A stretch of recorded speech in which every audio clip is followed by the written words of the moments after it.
Brought to you by the Every Dollar app. Start budgeting for free today.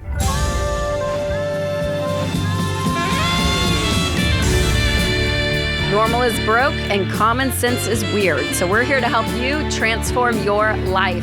From the Ramsey Network in the Fairwinds Credit Union studio, this is The Ramsey Show.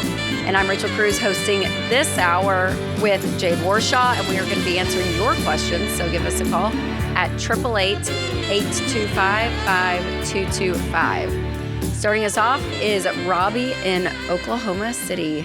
Hi, Robbie. Welcome to the show. Hey, thank you so much for having me. Really appreciate it. I appreciate you giving me the time to kind of run some things by you. Yeah, absolutely. Yeah. So currently, I'm running into some issues from a budgetary standpoint. Just it really comes down to budget discipline at the end of the day with my wife. It's been a constant pain point for us throughout our marriage. We've been, married over 10 years, got several kids. And while I would say that we're not necessarily in a difficult position financially, the budget just keeps getting blown up, meaning, we have really, high, important priority things that we're putting money towards, and that money gets spent on other things. In particular, we're putting our kids through private school, and, that's, to the tune of about $2,000 a month to do that for us. And, the money that we set aside for that ends up getting repurposed for more material things. Wow. And so we've gone through counseling. We've had many sit downs over the years. And we just kind of go through this crazy cycle, where I feel like we're on the same page, and then, here we are again, dealing with the same issues. Okay. And so I'm basically at a point where I'm not sure what to do next. Hence, kind of turning to you all to get some wisdom, hopefully. How much, I'm just curious to know, how much margin you guys have in your budget, or is it pretty tight? Like with private school, is it down to the wire and there's not much more room to do anything else? So I would say we have the margin if we're disciplined. How much margin? I would say we have, about an additional $2,000 a month that you have wiggle room there. But, that's getting eaten up. Okay. So what is she spending the money on? Furniture, decor, clothes, vendors for parties that she likes to throw. It's a lot of stuff, but I mean, those would be the higher spend. Do you guys have categories in the budget now for clothing, hosting? You know what I mean? Like the things that she enjoys to do. Is there any money allotted to those things in the budget? That's a fair question. So to take a step back, my income is designated for all necessary expenditures, mortgage, utilities, like everything that is necessary. And then also goes towards building our retirement and savings. And what she brings to the table is basically everything else. So that would be contributed to, And how much is education. So she nets around $60,000 a year. Are you guys operating out of one account? No, multiple. But the funds are shared? Is it like a shared situation and it's just easier for your brain to think of it like that? Because it is kind of strange that you're... I don't like the separation. I like the ideal would be, we have this much in our housing, this much, and regardless of whose dollars it's being pulled from, right, we're all functioning out of one account, if that makes sense. Yeah, she nets 60. What do you net? $250. Okay. And can I just ask, because I don't want to make any assumptions, what percentage are you investing every single month for retirement? What's the percentage number or percentage amount? Yeah, so that's a good question. The percentage, I'm a little fuzzy on that. I put about 750 in my 401k. every per month, check? and then that no, monthly. So I get paid bi-weekly, and then that gets matched by my company. Okay. Well. And you said you net $250,000 a year? Correct. And she's at 60. So you guys are a 310 310 household. And you're only putting in $750 a month? $750 a month, and then I put in another. So the 401k aside, I put in some into a brokerage account separately. Okay. So let me get to my point. My point is I want to make sure that your ratios are correct so we actually see the margin here. Because if you're telling me making $310,000 a year and you're paying $2,000 a month for private school, that's not crazy. That's less than daycare in some circumstances. Yeah. And there's only $2,000 left a month. I have a head scratch moment on that. So because my point is, if you're investing, where's the money? On my side, I'm sorry. I should have been more clear. On my side, and that's the problem. Okay, so Robbie, so you side, I don't have visibility. Okay. So here's what I would say, Robbie. And I wish she was on the phone because I know there's two sides to every story in this, and it's obviously been an issue because you guys have been to counseling for it and all of it.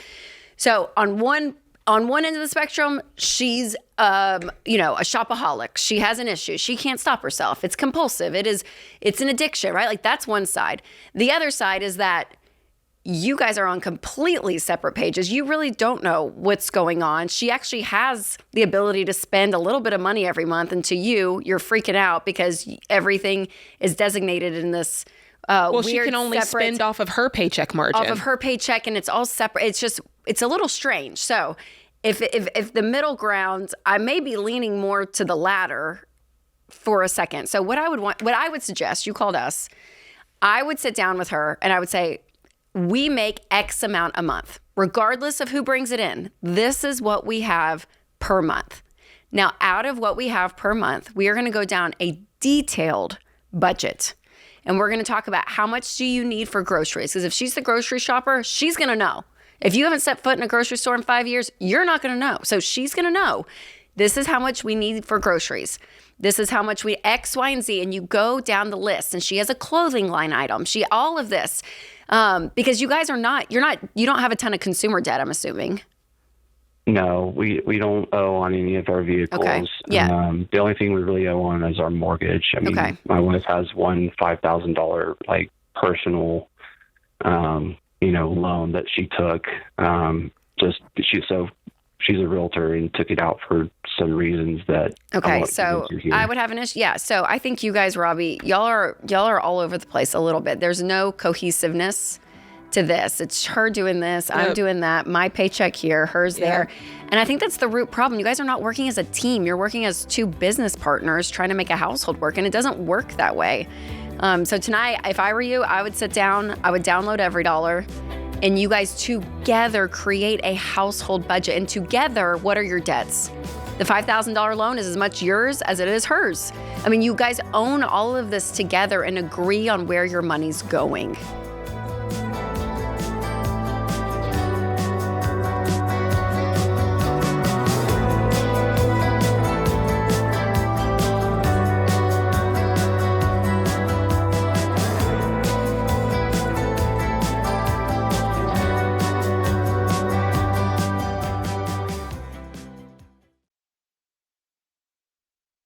If you're behind on your bills, doing more of the same isn't going to fix it. You need a different plan. And that's why I tell people about Guardian Litigation Group. If you've missed payments, if collectors are calling nonstop, or if you're getting letters about legal action, that's your signal. And it's where a lot of people wait too long, because the longer you wait, the fewer options you usually have. And once it turns into a lawsuit, things can get more expensive and more complicated fast. Guardian Litigation is a law firm, not a call center. From day one, you are assigned an attorney who represents you.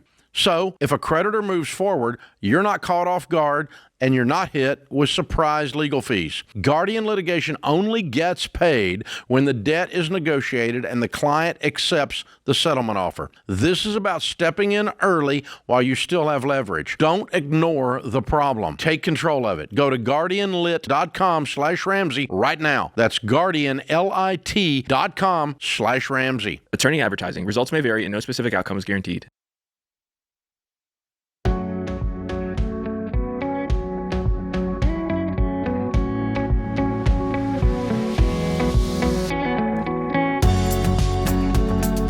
Next up, we have Sherry in Orlando. Hi, Sherry. Welcome to the show. Hi. I'm a little nervous. Oh, you're good. Don't be nervous. I'm 70, and I've been told by my financial advisor last week that my IRA is only going to last me about 7 years. So he wants me to lower my distribution and raise the amount that's in the market.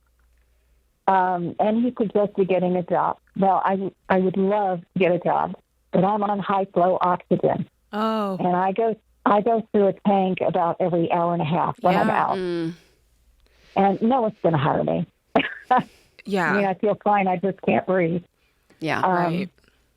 How much is in your IRA? $130,000.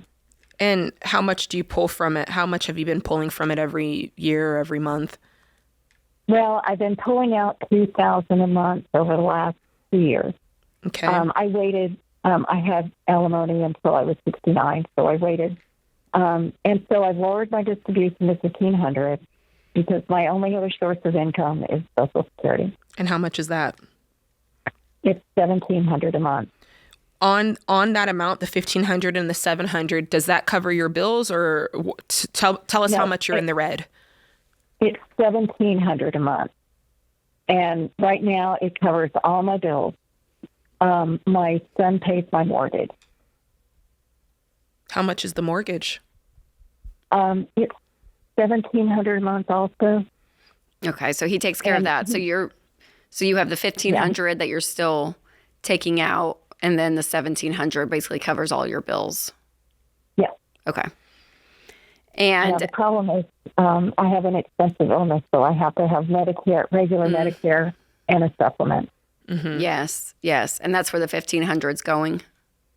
A lot of it, yeah. And then HOA and stuff like that.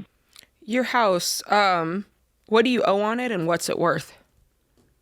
I bought it for $260,000, and it's down to $200,000. Okay. What's it worth? It's probably worth $300,000 now at this point. Mm-hmm. And so when you talk to your financial advisor, was he saying you're going to run out in 7 years if you continue to take the $3,000 before you cut that in half? Well, I was taking $2,000. Yeah. And so even when I told him that I'd go down with the goal of going down to $1,000 a month in distribution, he still said, well, that's still too much. And I'm trying like Etsy, and I'm trying eBay, and I sew, and I'm trying that. Mm-hmm. But I've just started at it. It's going to take a while to build that up. What about customer service from home on the telephone? I could probably do that. I'm just not sure where to look for it. I haven't had much luck on some of the sites. I would look into that. I think that if you're able to, have a conversation like this with us on the phone, that'd probably be a great place to start.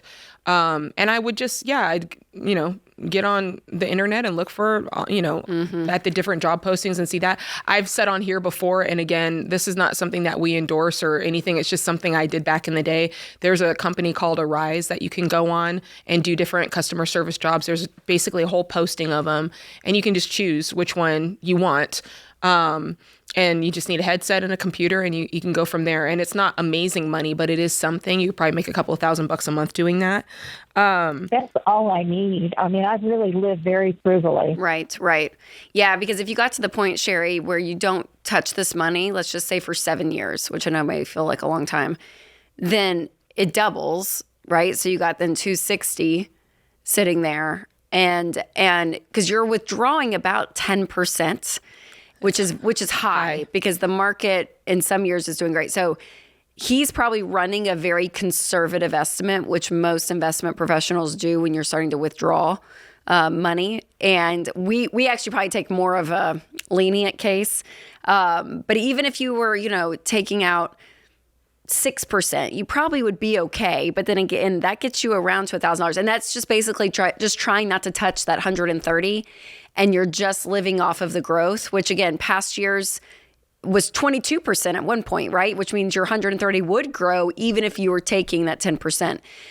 So it's probably kind of playing that game. He may be a little aggressive on the 7 years of you running out I agree in with 7. that. I don't think that's going to happen. But Sherry, if you can supplement your income and not touch this for even 5 years, and find that extra $1,000 a month somewhere else, that would be a game changer for you. Now, also, he wants me to increase what I have in the market right now. It's at 30%, and he wants me to increase that to 40. Do you think that's reasonable? How can you? Where is the money coming from? Well, I mean, the amount right now, the majority of it is in bonds. Oh, in your IRA? Yes. Oh, no, I would go all market.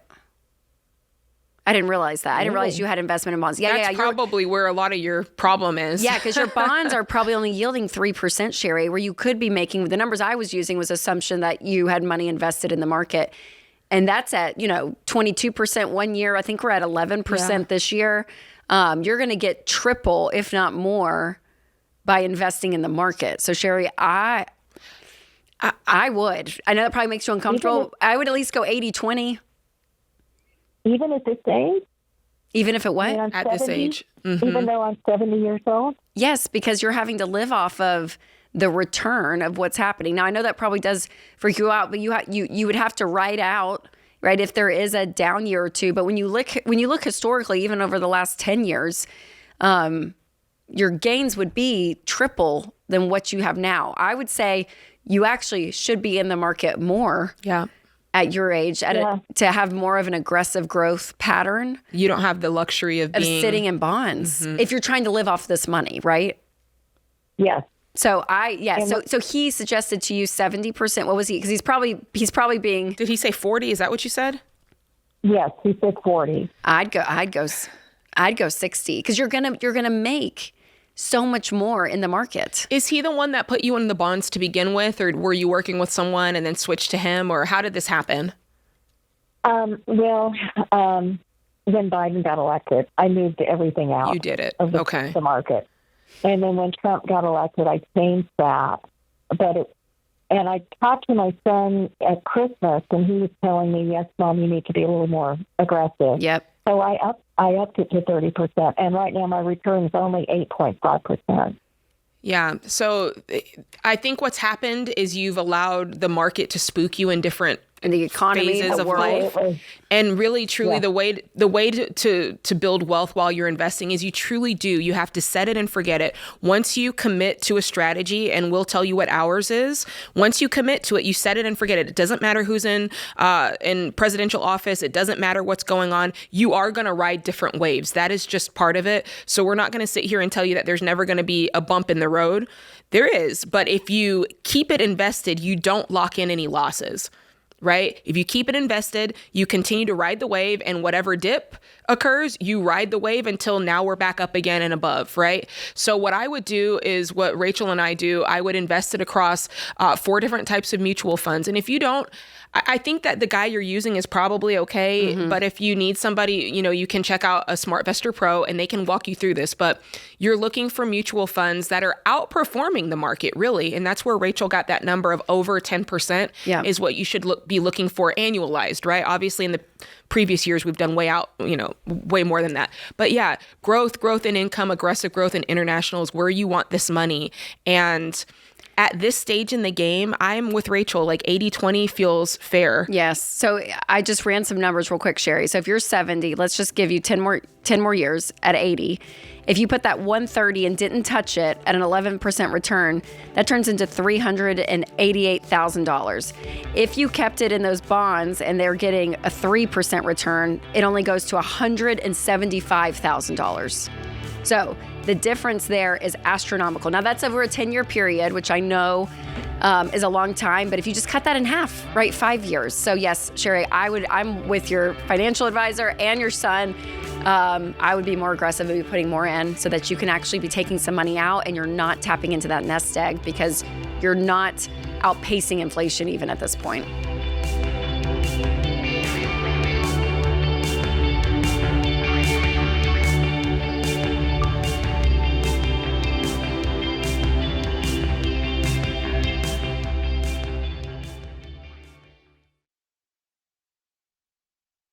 If you want to free up margin in your budget, one of the first things you should do is take a hard look at your monthly bills, because every dollar you overpay is another dollar you don't have for reaching your financial goals. And overpaying for your phone bill, well, that makes 0 sense. And it's why I recommend Boost Mobile. Their unlimited plan is just $25 a month forever. No contracts, no hidden fees, no surprise price hikes. If you already have a phone you love, you can keep it and keep your number when you switch. And if you're skeptical, Boost Mobile offers a 30-day money-back guarantee, so you can try it risk-free. Listen, your phone bill should fit your budget, not the other way around. Reaching your financial goals is easier when you can pay less for the same service. Switching to Boost Mobile now is just a smart money move. Go to boostmobile.com/Ramsey and make the switch today. That's boostmobile.com/Ramsey. $25 forever requires customers to remain active on Boost Mobile Unlimited plan.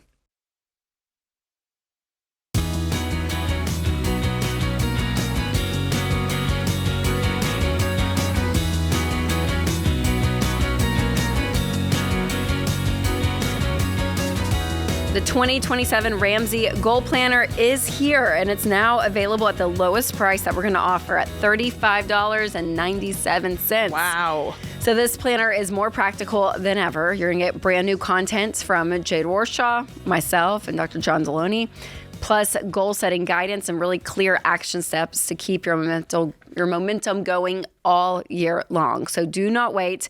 Grab it by August 23rd for just $35.97. This is the lowest it's going to get, you guys. Even Black Friday pricing will not beat this. So go ahead and get your 2027 Ramsey Goal Planner. You can go to ramseysolutions.com/store, or if you're watching on YouTube or podcast, you can click the link in the description. All right, let's go to Keisha in Atlanta. Hi, Keisha. Welcome to the show. Hi, Jade. Hi, Rachel. Hello. Welcome. How can we help? First, I just want to say thank you all so much for the advice that y'all give and for being so transparent with what y'all have been through, and for giving the practical advice that anybody can follow. It has really changed my life. So thank you so much for that. Oh, thank you. So I wrote my question out because I always hear people say how nervous they are. So I'm just going to read Good it. for you. All right, so here it is. So my fiance is 57 years old. He makes about $58,000 a year, has about $60K in retirement. The only debt he has is $50K in a car. He owns his home that he owes roughly about $100,000 on. Me, I'm 46. I make $120K a year. I have $88K in retirement through my job. I have $50K in mutual funds. In our high yield savings accounts, I have $20K. I have a rental that I owe about $46K on and no other debt. I'm on baby steps 4, 5, and 6. I currently live in air property that we'll sell. When I get married, I'm going to move to where he is, so we'll sell that, and we'll also sell his house and buy one together. So my question is, he has the $50K in debt in the car. Could we or should we have a wedding that's budgeted at $5,000 or less in July of 2027? Or does he really, really need to focus on getting rid of that car loan? Before the wedding, or to up the budget of the wedding? What's the point? I'm just trying to find out, should we, or is it financial wise for us to have a wedding, although he's in debt? Yes. Even though the wedding is only going to be $5K. No, you can. Yeah, I'd have the wedding, but I wouldn't have a $50,000 car if I make $58,000 a year. That's the problem. Yeah. He needs to get rid of his car. We talked about that. And also tell me about this $5,000 wedding. Inquiring minds want to know how you're about to accomplish How you're this. going to do this. So one of my good friends has a fabulous home, and I want to have an outside wedding. So that's always been something I want. So they've allowed us to have the wedding at their house. They're going to open up to us. Catering is really the only thing that we should have to pay for. That should be the most expensive. And a dress thing. and a honeymoon. Oh, I am super simple. So my dress will be a sundress, basically. Okay, you got it on lock. Yeah, Okay, yeah. then So yes, to answer your question, I'm great with you spending $5,000 on your wedding, Keisha. So yes. the $50,000 car. I don't like it. I don't like it. It's bothersome. My heart sank. Oh, the car is actually, he paid it. The total cost was $80,000. Oh, My heart dropped. When I What say kind of I car almost is it? passed out, it's a 2024 Ford Mustang. okay. And For he $80,000. added extra stuff. That would not be on my bingo extra card. Stuff to it. No, not mine either. But he added some extra stuff to it. okay. All the insurances, the bells and whistles, and So here's the just a question then, bunch of Keisha. stuff. Are you guys, now hear me, because everybody kind of has their wake up moment at a different point. Do you guys align on your philosophy on money, on debt, on wealth building? Because if you're looking at this car the way Rachel and I are, and you're like, this is wild behavior. Yeah. But he looks at it and goes, this is so smart. I love this purchase. I'm not giving it up, and I would do it all over again. You guys are going to butt heads down the road financially, and it's going to be tough for you. So have you spoken about this and gotten a glimpse of What you're about to walk Yeah. into? Because financially you're doing better than he is on paper, Yeah. right? right. So I am curious your thoughts towards his financial habits. We actually talked about that over the weekend, and he says he's on board. Like I said, he doesn't have any On other board debt. He with doesn't what? do credit cards. On board with the, what? The financial plan. So I told him about living debt free and building wealth, and what my idea is, and what I would like to do. As far as us building together, and no more stupid purchases, of course. And he said we wouldn't make any decisions without talking to each other about it first. Okay. That's a good start, I think. But I think keep having the lines of communication open, because it's very different to say, do you want to build wealth? Yes, I want to build wealth too. Do you want to have financial peace? Yes, I do too. But it's the how of how it's done that, because the truth is, a big part of this is, one thing that we have to do if we want to build wealth is we can't have toys that are going down in value that are this big of a piece of our world. And so I think you're at the point where you can start specifying the conversations even more and saying, here's what I mean by that. It could mean us not driving $50,000 cars unless they're paid for, like that sort of thing. Absolutely. And I've gone through and I've taught FPU. And so before we get married, like I'm looking at in September, us going through FPU together so that he really understands and have a clear picture of where I want to go with my life. You've done an incredible job. Yeah, and we'll gift you the FPU, by the way. Yes, that'll be so awesome. That'll be our wedding gift to you. And I think continuing to have those conversations, because Jade's exactly right. It's the high level picture of things that is so, so important that you're like, we agree on that. And then when you start to actually get into the details of life and you actually have to go through with the actions to get those high values, it's like, well, if it means that, then I don't want this. And so that can be tough. So thanks for the call though, Keisha, and congratulations. Yes. All right, let's go to Mandy in St. Louis. Hi, Mandy. Welcome to the show. Mandy, are you there? Yes, I am. How are you guys doing, Rachel? We're doing great. Thanks for calling in. How can we help? First of all, I just have to say that when you two host and I'm listening on my earbuds, I have to see what you guys are dressed and look like, because you guys are like classic and simple, and it's like inspiring. So I'm a long-time listener and super excited to talk to you ladies. Love that. I'm 44. My husband and I are on baby step 6. We have a 12-year-old and a 9-year-old, and we make about a little over $200,000 a year. And I had wonderful parents, but I was raised with no financial knowledge. And they're wonderful people, but they're living off of Social Security and a small pension. They have no nest egg. So we are missing our 15% and we're doing well. But when I started to clean up our finances, I started looking at their stuff, and they had savings account and money in piggy banks and stuff like that. So we took their money and we put it in some index funds with our financial planner. And every year, our financial planner, they go with us to our financial planning meeting, and he turns the computer around and he shows them, this is how much money you guys made this year. This is what you're invested in. And I just want to know, am I doing right by my kids? Is it too much for their age? It's very age-appropriate conversations. He answers their silly little questions and things like that. But I just want to know, are we doing stuff too early for them? It's a great question. I'm not mad about that. I don't want that to be the only isolated conversation and interaction they have with their own money. I want them to also have some money that they can cash, right? Or that's on like a green light card or something that they can spend and use and save and give. Like, I would want real life interaction with money for them, even more than the index funds. But if you do both, I think that's great. My parents did that. We had mutual funds, and I want to say we were probably 13-ish, maybe a little older than yours. And we would look at it, and they would pull it. Now, that was when it was mailed to you in like a big packet. So I think you're doing a great job, Mandy. I would keep doing that. I wouldn't change that part. I would just add in more interaction. They're getting their hands on their own money. Yes, so that they're giving some of their money that they work for. They're saving some of it. They're spending some. I want them to feel the day-to-day interaction with money, not just the investment side. But no, I think we're both. I agree. Yeah, well done, Mandy. Great job.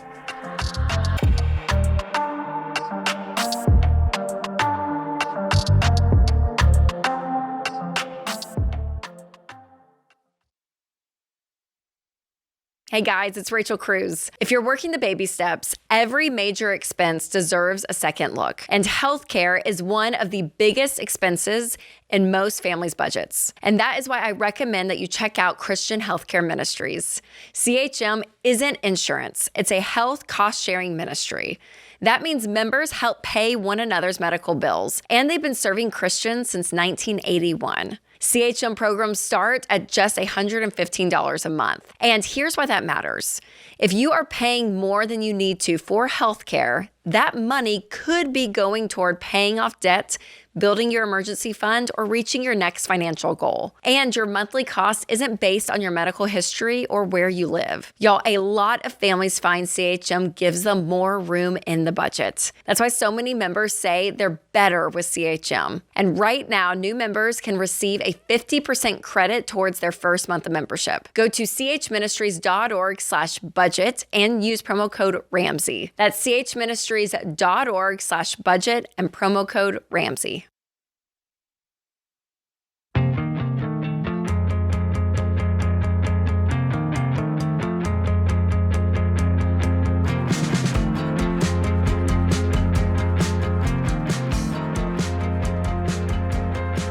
Next up, we have Terry in Orlando, Florida. Hi, Terry. Welcome to the show. Terry, are you there? Terry. Maybe she'll come back. Yes, sorry. He'll come back. Oh, there he is. Hey, Terry. How are you? Doing good. How are you guys doing? It's an honor to be on the show. Oh, thank you. Thanks for calling in. How can we help? Long story short, my wife is having serious talks about divorcing me because of my bad financial habits. Oh, no. Okay. Gosh. Yeah. How long have you been married? 2 years. 2 Okay. years? 2 years, yeah, Okay. 2 years. So tell us We've been about together- your bad financial habits. Well, I don't really initiate when it comes to financial meetings with each other. I don't really talk about our finances too much. That's really on her side of things. Like, I'll make the money, or my half or my share, and I'll just we share account, and I'll just leave it there, and whatever is the gist of it, I'll kind of do here and there. Like, if there's something that needs to be paid, I'll do it, but I don't really know too much about our finances. And then our most recent situation that caused the divorce talks is that there was she'll process most of the payments, and 3 months ago What is she asking for from you? What is it that she wants you to do that you have been unable to do in her eyes? Like I said, initiate, process certain payments, stay on top of certain payments. I just got my car repoed, and there's 3 months of late fees, and I just paid off all those to get and it got released. repoed. Did it get repoed because you simply were not paying the payment? Yeah, you just didn't pay the payment, or you didn't have the money to pay the payment? Which one? I didn't pay the payment. That's it. We had the money, I just didn't pay it. And can I ask why? Just you forgot, or you thought she was going to do, like, what was the reasoning behind that? It was more just, not to get too nitty-gritty, I just avoided it. Okay. Do you go ahead. How old are you, Terry? 29. 29. And how old's your wife? She's 27. 27. Okay. Before you guys got married, did you pay your own bills, or how did things get done before you got married? Or was it just a state of mess? I was a teenager. Not before you got married. You're 29. You've only been married 2 years. No, we've been together for almost 8 years, 10. So what you're saying is she's always taking care of that? Is that what you're saying? Not always. I'll do it here and there, but for the most part, yes.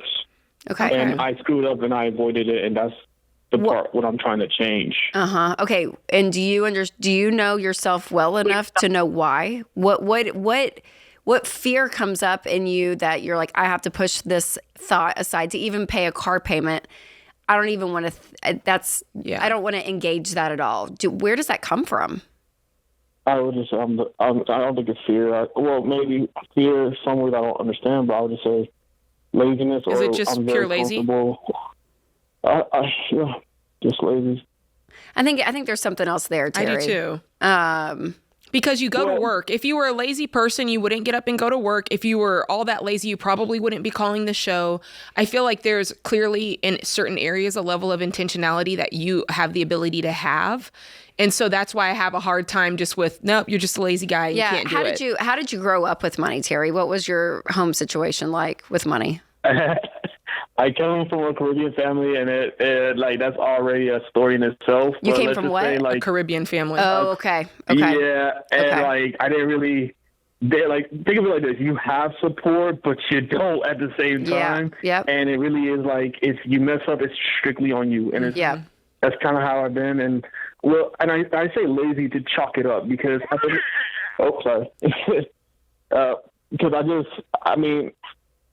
I only have accountability to take, and like, hey, I did miss those 3 months of car payments, and it did mess us up. Do y'all have a baby, Terry? Really much. Yes, I do. You do? We okay. just had a baby. How old is the baby?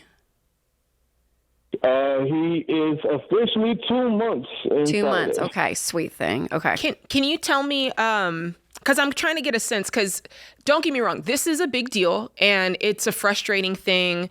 I want to know if there's some other things that are pushing harder on the divorce conversation than just who pays the car payment. Are you working regularly? Does the laziness show itself in other areas of life? Like, are you not working regularly? Are you not helping out around the house? Are there other things that are going on that's not money related, that this is really just one of the many things? Or is this the only thing and you're like, okay, I got to get this one thing right? Just be honest. Mm-hmm. I mean, to keep it spade on, I would say, yeah, we have, but like, you know what, relationship doesn't have multiple things, but I would say it shows itself up in other ways or factors. Like, she says it's accumulation of these 5 bad financial habits, and I have been trying to change, but it just keeps, every time there's a mistake, like the repo, she'll bring up divorce. And like the last time my car got repoed, she brought up divorce. So I don't think this is, I'm going to be honest with you, I don't think this is a money issue. I think you have some marriage issues, and I think you have some personal issues. And I think she wants you to step up, Terry. I'm going to be honest. I think I'd be pissed if I just had a baby and my husband can't even pay his own car payment. Like, I mean, a little bit of me, Terry, is like, you got to be able to do the minimums, the basics. Yes, you have to step up. And so and I know you know that, or you wouldn't have called. So you know what you have to do, but something is blocking you to go and do it. And I think that's work you got to do, Terry. You got to figure out what is going on. And in the meantime, you just have to have action. And you're going to have to rebuild some trust with her, because I think she's just pissed. I think she's been doing this on her own, and she's been taking care of the money, because you even said, I made the money and I put it in the account, and that's her thing. She's tired. She wants a partner. She wants a teammate with her, and to be a husband that loves her, serves her. And what Jade is pointing out is exactly right. When you actually start fixing some of these issues, and we'll use money as the main one because that's why you called, and you actually start being so selfless, and you're like literally saying, this is what I want to do, but I know that's probably not the right thing. So I'm going to engage in this process that makes me so uncomfortable, but I'm going to choose to do it for the betterment of my marriage. And you do that, it's going to trickle through all the other areas of your marriage when you start to change in one area, because it changes you, Terry. And I think part of it is you figuring out what is that mental block for you. And if I were you, I would spend, a couple $100 a month and go find a counselor or a therapist. And I do think money can be such an embarrassment, shameful, guilt-ridden topic, and you're not feeling much relief at home because your wife's threatening to leave.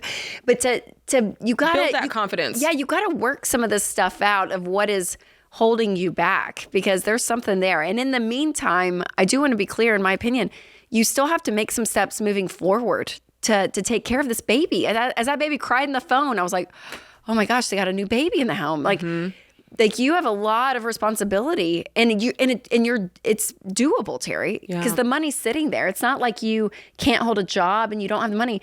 It's just following through with a couple of things. If you have to make a checklist or have reminders on your phone, put a reminder, it's due today, pay it. Whatever it is, to put into place some actions. That's why I think it's got to be deeper than that, because those things, the logistics of it is quite easy.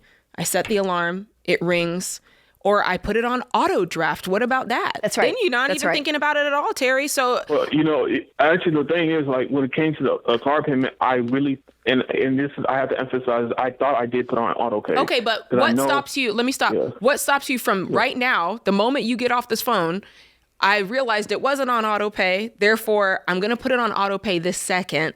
Then I'm going to show it to my wife and say, hey, I realize I messed up the last one, but I put it on auto pay. I just want to show you that I did that. It's going to come out every month on the 15th. And I would ask her, what do you need from me? In this situation, ask your wife that. What do you need to see from me to help start making some steps towards rebuilding this trust? Yeah. Because fight for this marriage, Terry. You've been with her all this time. And I don't want you to lose this. Like to me, this can be solved. And for the sake of that baby and everyone, like, do not let this tear your marriage apart. Fight for it and do what you have to do to rebuild that trust.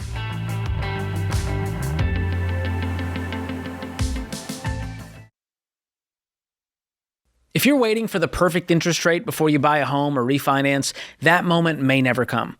That's why people should talk to Churchill Mortgage, because rates move every day. And when rates drop, buyers flood the market, which means more competition and higher home prices. Smart buyers know they can't time the market. They move with a strategy. Buy the home you can afford now and refinance later if rates improve. Churchill helps you understand what you can actually afford, not just what you qualify for. And with their certified homebuyer program, you can get fully underwritten before you shop, so you can make moves faster and make stronger offers. And right now, Churchill has a special offer only for the Ramsey audience. Go to churchillmortgage.com/Ramsey offer to learn more. That's a special website. Remember this, churchillmortgage.com/Ramsey offer. This is a paid advertisement. The Churchill Certified Homebuyer Program is available for qualifying borrowers and select loan types only. NMLS ID 1591, NMLSConsumerAccess.org, Equal Housing Lender, 1749 Mallory Lane, Suite 100, Brentwood, Tennessee, 37027.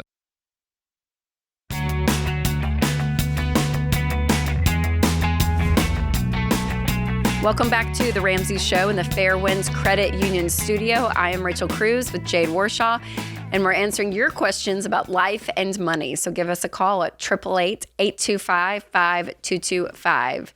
We have Cambria in Virginia Beach up next. Hi, welcome to the show. Hey, how are you? Hi, we're doing great. How can we help?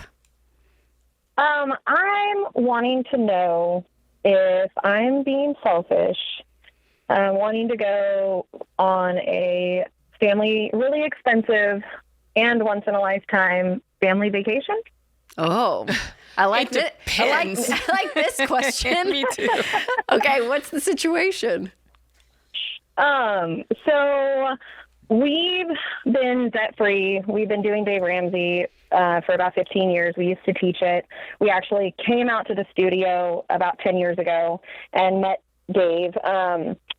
And we are in a really good financial situation, but my husband is retiring from the military in March.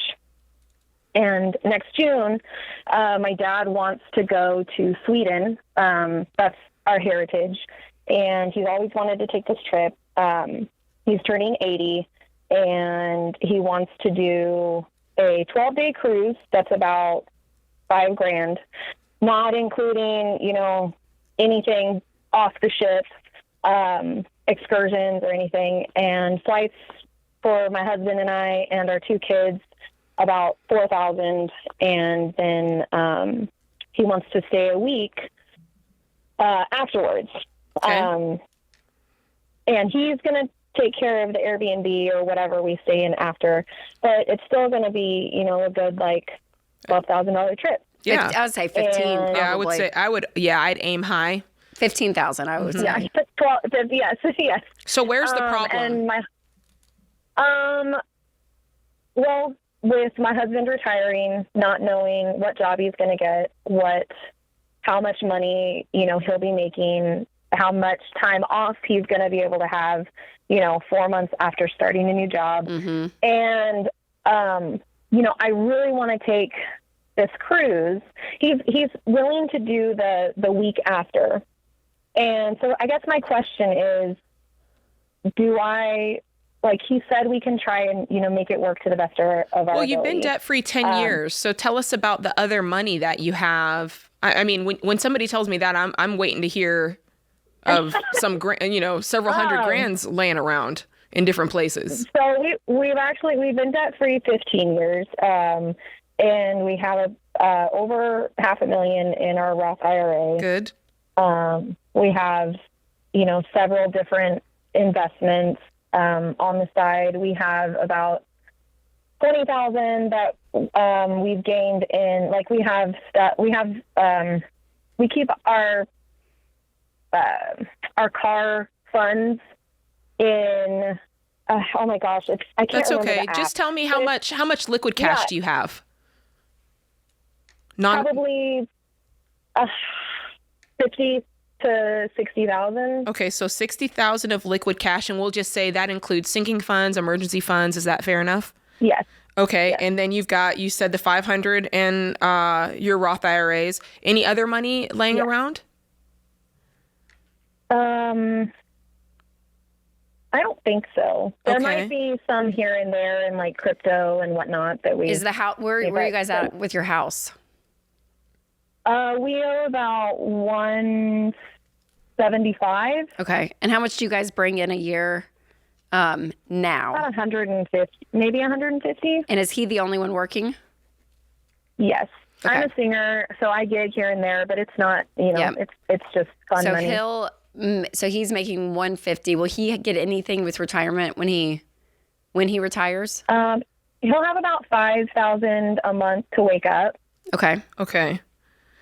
Okay, so I mean, I think I heard you say this is next year, like June of 2027, right? Yes. Is there the ability to save up the way you've done for your other sinking funds and have this off to the side? I mean, you've got a year to do it. A little less? Yes. It's kind of harder because in April we didn't know about this trip. And in April we started remodeling part of our house because we decided we're going to stay here. We're going to, we're getting out of the military. We're staying here. We love our house. We've been here 10 years. How much does a remodel cost? We've spent almost $20,000 so far, and we're trying to cash flow as much of it as possible. How much to go? And probably another 40.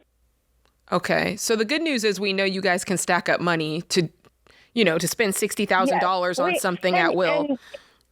And, so every month we put stuff in different funds every month, and if we stopped doing that, there's probably about $2,000 to $2,500 that we could. There isn't $1,000 of discretionary money that we choose every month where we want it to go. Mm-hmm. The other money I would seek to do this. I would seek to do this without touching. If you're going to do this, my goal would be let's cash flow it. Let's do the remodel, and we have to put a bow on that first, but let's look ahead and see what our money is looking like. When will we be done cash flowing the remodel? From then on, will we have enough money to put the $15,000 aside for this? Part of that conversation also is what's he going to do after he retires? And that's a big part of this. And part of his onboarding package for his new job could be slotted, hey, I do have a 3-week vacation that's been planned and it's paid for. Yeah. So as I start my job, part of my contract of starting this new employment can be that this can't take away from any PTO. You know what I mean? You can negotiate some of that with a new employer. And we did talk about that. Yeah. So no, yes, I think you go. You have the ability to go. You kind of. Listen to me, I'm such a spender. I'm like, come on. You have to go. I mean, your dad's 80. Yes. Yes. I mean, seriously. These are the things you cannot miss out on. You know what's crazy is Winston's family, my husband's family, his grandmother came from Sweden, from Stockholm, and we did it's weird. As you're talking, I was like, is this me? We did a cruise with my family around probably the same Baltic Sea type cruise. Yes, and we went to the cemetery where all of his, where his great grandparents are. I mean, it was amazing and beautiful, and it feels like kind of a once in a lifetime type thing. And with your dad who's 80, you won't regret going. So yes, figure out a way to do it. Yeah. And this sounds terrible. Maybe I've been married too long, but I'm like, if he doesn't want to do the cruise, he doesn't have to go. He doesn't have to go. Meet us over there. Honestly, yes, that's not bad. I mean, seriously, I don't think that's bad. And if his work can't hold, he'll be okay. He's not crazy about going to Sweden, it sounds like. So I don't know. I would take the kids and go with your parents. Guilty going without him. But when you've done what you have to do, and you've been debt free for 10, 15 years, this is precisely the thing that you should be doing. Yes, absolutely. Exactly. Money is a tool to use to create a life that you love, and part of that is with your family creating memories. And you're not out of control. No. You guys have $500,000 in retirement. You're debt free. I mean, it all checks off in my book. So I'm a green light, but I'm with Jade. You got to cash flow it. You guys need to be disciplined and start saving, but you got a year, which is great. So plenty of time. You're gonna be fine.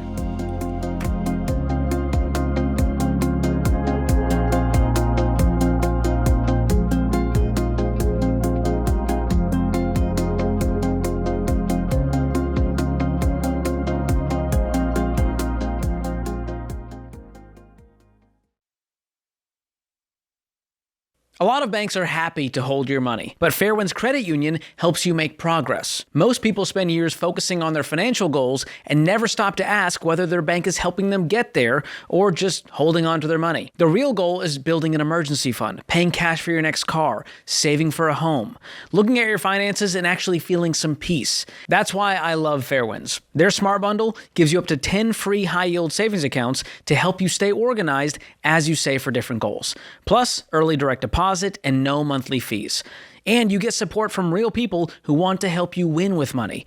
You can even get the Ramsey Debt is Normal, Be Weird debit card, which is linked to your free Fairwinds Spend Smart checking account to tell the world you think differently about money. So look, if you're working the baby steps, your bank should be helping you move toward financial freedom, not just park your cash. Go to fairwinds.org/Ramsey to open your Smart Bundle and start making progress today. That's fairwinds.org/Ramsey, insured by the NCUA.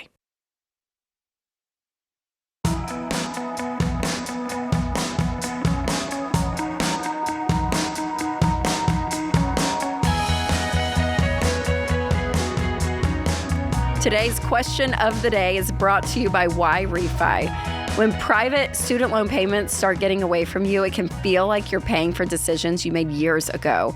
YRefi helps borrowers explore low fixed rate refinancing options and payments designed around your current situation. So go visit yrefi.com/Ramsey. May not be available in all states. Okay, today's question comes from Camilla in Illinois. She says, I often hear the advice that you need $1 million in your retirement fund or some other arbitrary number.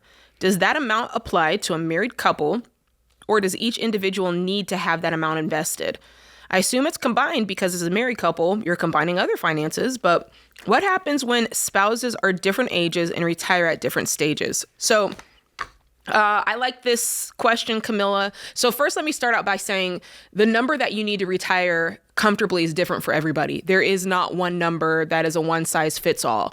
Now, you do hear the number 1 million because obviously that's the first layer of the millions. And it's like, if you can hit $1 million, yeah, that's an amazing milestone. So I think that's why people park there a lot.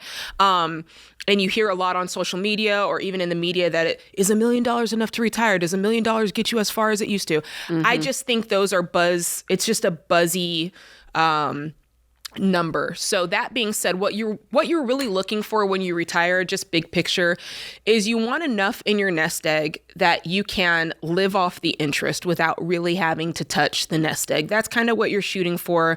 Obviously, you want to be able to account for inflation in that equation, and that allows you to leave money to your children's children, right? That's the whole point of being able to build that sort of wealth.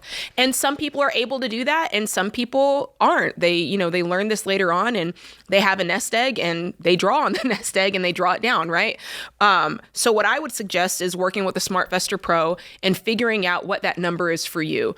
Around here, we've kind of figured out that 15%, if you invest that annually or monthly out of your gross income, that's kind of the magic number that should help you hit the number that you need for retirement. That's why we teach that. But the number truly is, Rachel, different for everybody. It is, yeah. And depending on your lifestyle and what you want in retirement age, some people want to go more simplistic and they're like, I want to downsize, they want to go, some people go the opposite way and you're like, I want to travel more, so you kind of want to picture as much as you can, what you want to do, but that 15% is the rule of thumb. And having no debt. That's right. Oh yeah. And if you have a paid for house and everything like that's the way to go. So yeah, the $1 million in retirement, that will depend on your lifestyle and how much you're planning on taking out of that fund. I guess we can talk about, she also mentioned it being together or separate. Oh yes. So you do want separate retirement accounts because you want to get that tax advantage as much as possible. So individually, you both should have Roth IRAs. Individually, 401ks if your company has it, or 403bs or a SEP, But if both of you have those going, yes, one of you will be able to draw out of theirs tax-free, at 59.5 if it's a Roth before the other. And then maybe you guys live on that and the other one decides to keep working, or maybe they stop working because you got enough there for the 59.5-year-old to take enough out to sustain the lifestyle you want. So definitely different accounts, but from the mindset that we're still working out of one, we're seeing it still as ours. Yes, it's ours together. But you can, to your point, you can take advantage of more money going into those accounts, $7,500 each in the Roth, or whatever your limit is for your 401ks, that sort of thing. All right, let's go to James in Iowa City, Iowa. Hi, James. Welcome to the show. Hello. How are you? Hi, we're doing great. How can we help? So I have a question on behalf of my great-grandma. She is debt-free, lives on a farm, has a home, has a cell tower on the farm that pays her monthly. I think it's like $1,800 a month that she gets for having the cell tower on her farm. They came to her with 3 different offers: a one-time lump sum payment of $355,000 for 20 years, or a second option of $390,000 over installments over 5 years, or the third option, $428,000 over 10-year installments. What happens to the deal if for some reason over that period of time, whether it's the 5, 10, or 20, and she moves, what happens to the deal?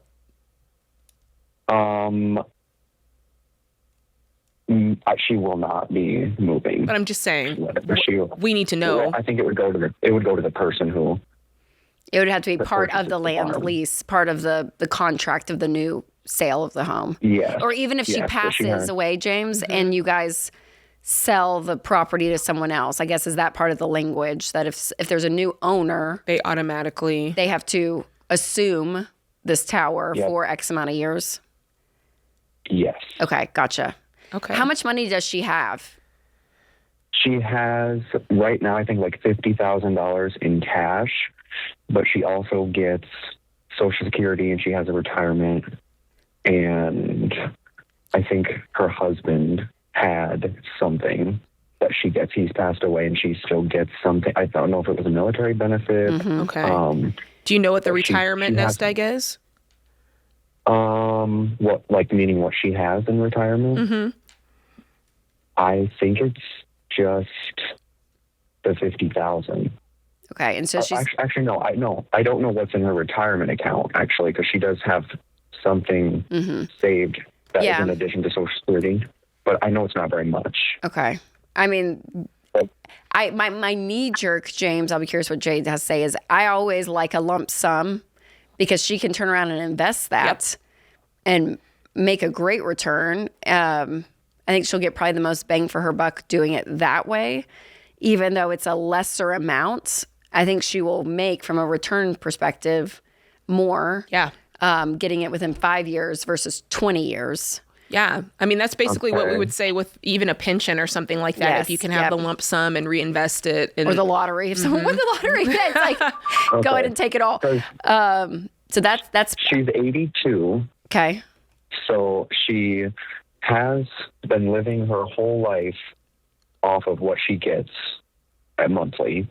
So this is something completely foreign to her. She's never heard of anything like this. Sure. The tower, my grandpa handled it all. Okay. And he just wanted him out of his face, basically, and they were paying him $500 a month. Now, her son, my uncle, who has passed away, got them up to $1,800, and now it goes up, I think, 5% every 5 years. So if we did not take the lump sum, it would go up 5% every 5 years. After the 20 years, it would have gone up. Yeah, I just think she could make.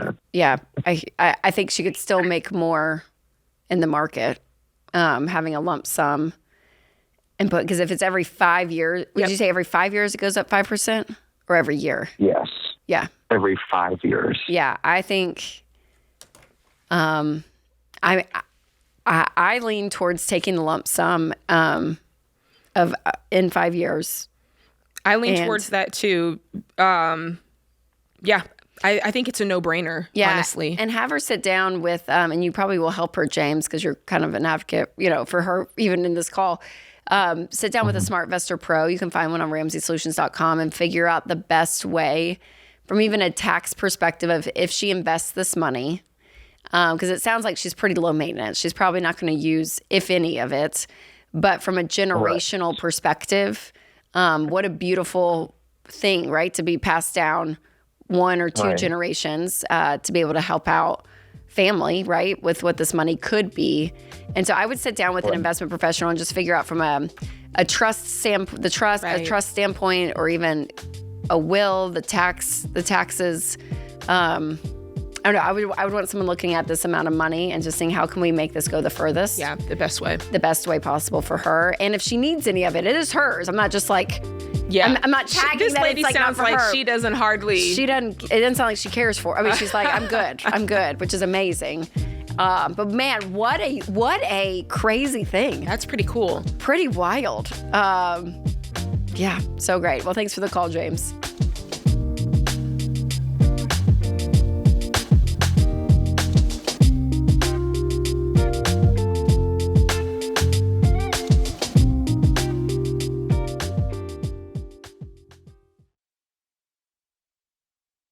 Hey guys, George here. I love the movies Angel makes because they always deliver great entertainment. And I want to tell you about their newest movie coming out August 14th, The Brink of War. It's a historical drama about the 1986 summit in Iceland, when President Reagan and Soviet leader Gorbachev faced each other in the height of the Cold War with the fate of the world on the line. It's got Jeff Daniels in it, Jared Harris, J.K. Simmons, and the cast alone tells you this is a serious film. And it's the kind of movie that's perfect for a date night. And Angel also has you covered for other date nights and a lot of nights when you stay in. Because when you become a premium member of the Angel Guild, you get 2 free tickets to The Brink of War in theaters, access to Angel's entire family-friendly streaming library, and free tickets to every future Angel theatrical release.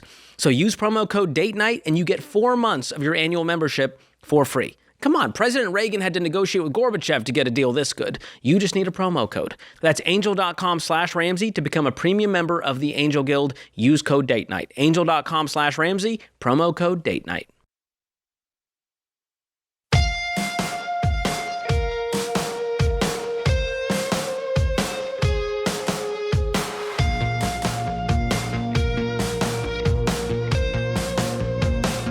Up next, we have Michelle in Spokane, Washington. Hi, Michelle. Welcome to the show. Hi. Thank you for taking my call. You're welcome. How can we help? Well, I'm a 56-year-old divorced woman with no retirement saved and a mountain of debt.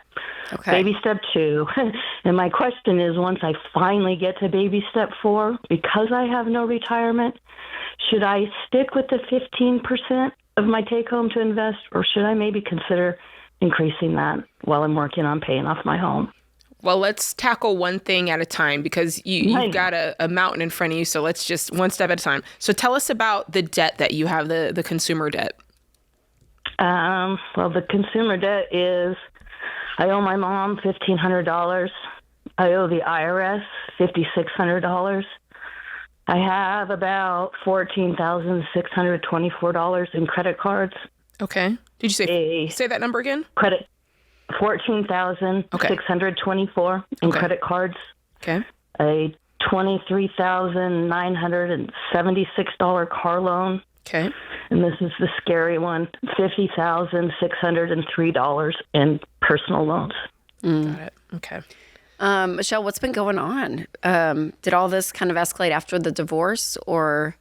It's just been years. I spent almost 30 years paying off student loans. Okay. Sorry. No, you're okay. It's a lot. How fresh is the divorce? Oh, it's been years. I've been by myself with kids for many years now. Okay. How many kids do you have? I have 3. The youngest just graduated. Nobody has student loan debt if I've done anything right. Good. That's great. That's excellent. How much do you make a year, Michelle? About $84,000. Okay, perfect. Okay. How much do you see every month in your month to month? Take home? Mm-hmm. Yeah. I take home about $7,000. I pay myself I'm self-employed, so I pay myself a wage that nets down to about $5,000, and I try to take another $2,000 from the business each month. Okay. And you're not investing right now, right? I'm not investing at all. I've been 7 months into baby step 2, so I am making progress. Good for you. Very good. Good. How much debt do you have being thrown at? I'm sorry. How much cash per month is going towards paying off debt? 2,000, 3? I just got to the point where I can put $2,500 towards the debt. Good. Okay. Fabulous. I have freed up $500 to move. Yes. I started with about $2,800, so that's perfect. I am moving forward. Okay, so within 3 months, the IRS and the $1,500 loan should be close to paid off. That's my plan. Perfect. That is my plan. Okay, great. What kind of work do you do? Are you able to do extra work, a side hustle, add more to this? I hate to say what I do for a living. I'm a bookkeeper and accountant. That's okay. Listen. Don't be ashamed of that. What? You're fine. Yeah. I know, but I always hear the accountants are the ones that make it. Right. No, you're fine. You are fine. So yes, can you? I haven't been saying no to work. I've been working myself quite a bit. I don't see the need at this point to get a side hustle because I have the potential to bring work in more. doing Okay. what Okay. So I would quantify that because sometimes you can take on more work, but you may not see the dollar side of it as soon as you want to. So I would really put a goal around how much do I need to earn per month to hit this goal, and how many clients does that amount to, so that you are very intentional about going after that money. And then, like Rachel said, just keep going, smallest to largest by balance. And that's how you do the debt snowball. And like she said, in 3 months, once you've paid off your mom and the IRS, now whatever those minimum payments were, if you were making those, that's now going to go onto these credit cards. Is it one credit card or several smaller ones? It's 2. I've paid off all the little ones. Everything's closed. Okay, good. So I think if my math is right, Michelle, and again, if you throw on some extra money, I think in 2.5 years, this could all be gone. And my hope is too with this car, and that includes possibly selling this car. Do you know how much you could get for it? Maybe $27,000. Oh, that's okay. great. That's great. You owe 23, right? Yeah, almost 24. Okay, I would get a couple of $1,000, Michelle. Sell it, put that together, and go get an $8,000 car. Mm-hmm. Because that's going to speed up this process so fast for you. Because I think the urgency of retirement savings is on your heels, Yeah. and so if you it was a wake up call, ladies. Yes, for sure. But if you can be out of debt, let's say by 59, okay, for the sake of our discussion, and you start throwing, I'm using our retirement calculator right here. I'm gonna say, do you have anything in retirement right now? Nothing. Okay, Absolutely nothing. Okay, let's just. I'm gonna go big here, just for the sake of all of it. Okay, so let's say you start investing at 59, retirement age is 67, and let's say you put $3,000 in a month. Like you are you are just throwing money in this account. Rachel, okay, you're saying a number that I've been thinking in my head, and at least my timeline is matching what the two of you are proposing. Well, you're just taking what you were putting on debt, and now you're turning around and investing it. And what you're gonna have, you're gonna have $458,000. Okay. At that point. By 67. Yep. That's pretty wild. That you go from negative to positive to almost $500,000, Michelle. So stay with the 15% then, and just continue to work on the house and investing. Okay. Yep. Tell us about your mortgage. I'm just curious. I owe $217,000. My house payment is $1,610 a month. Okay. Yeah. I probably was a little aggressive on the $3,000 a month, because you do want to throw some of that at the house. Mm-hmm. So maybe a little less than that with a paid off house. I wasn't. I got too excited for you, Michelle. Well, it still might be. I needed to hear that. I just need to know that there's and you know.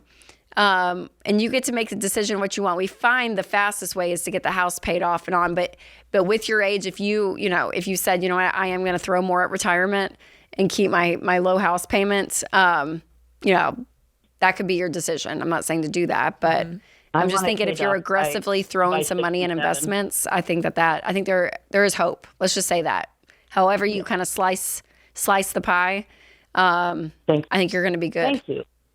Yes. Thank you. I've been really overwhelmed and fearful. So thank you, ladies, both. Yes. Absolutely. And you're a good mom, Michelle. I mean, even the fact that you were like fighting hard for these kids not to have student loans, because you said you took so long to pay yours off. Right. And you're like, I can't do that. And there is a wake up call. And everyone has that moment, Michelle. We kind of call it the I've had it moment, where you look up and you're like, I'm 56. I have worked so hard. I've started my own business. I'm putting my kids through college, but like, what about me? You get to this point and it makes you mad, but that anger kind of creates that grit to get out of this. But this is doable, right? I don't see you in consumer debt for 6 years, right? I mean, like you could really make a lot of progress, and I think you're feeling that. So, thanks for the call, Michelle. We appreciate it. Oh, yes.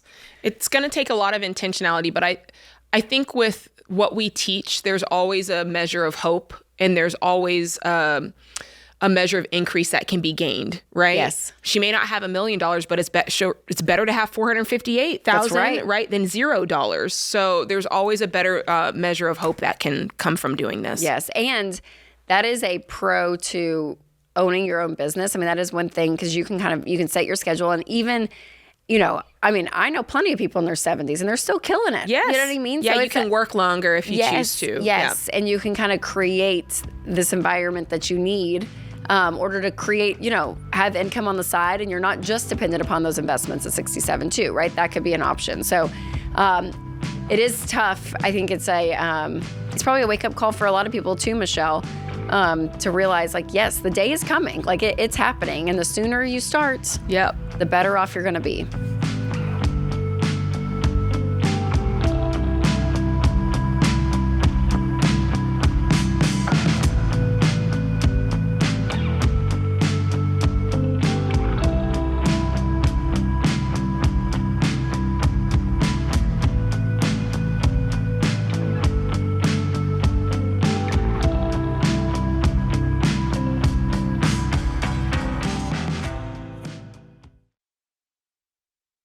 As a dad of young kids, I'm starting to think a lot more about the world they're growing up in and how I'll help them make sense of it as they get older. And that's why I like World Watch, a video news service for preteens and teens. Because one thing I know for sure, if you don't teach your kids how to understand the world, somebody else will. And these days, that could be TikTok, YouTube, Instagram influencers, or whoever happens to show up in their social media feed. World Watch's 10-minute videos help young people understand what's happening in the world through a Christian worldview without all the outrage, negativity, and noise that is everywhere these days. The reporting is factual, engaging, and designed specifically for preteens and teens. And World Watch creates opportunities for something every family needs more of: meaningful conversations. Instead of just reacting to headlines, kids learn how to think about what's happening in the world, and parents get a chance to keep those conversations going at home. Because when my kids are old enough, I want them informed, not overwhelmed. And right now, you can get a 30-day free trial. Just go to worldwatch.news/Ramsey or use promo code Ramsey to get started. That's worldwatch.news/Ramsey.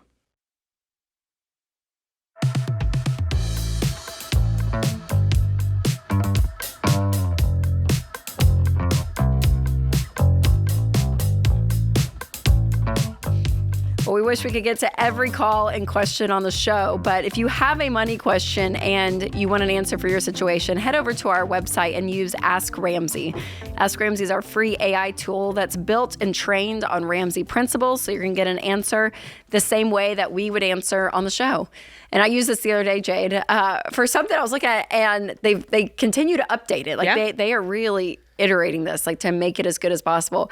And they'll ask you some questions to get a better insight into your situation. And I was like, that's what I would have asked. I thought that as the question comes up for me, I was like, that's probably what I would have asked on the show. So it really is. It is amazing. So go and ask your question today at RamseySolutions.com or click the link in the description if you're listening on podcast or watching on YouTube.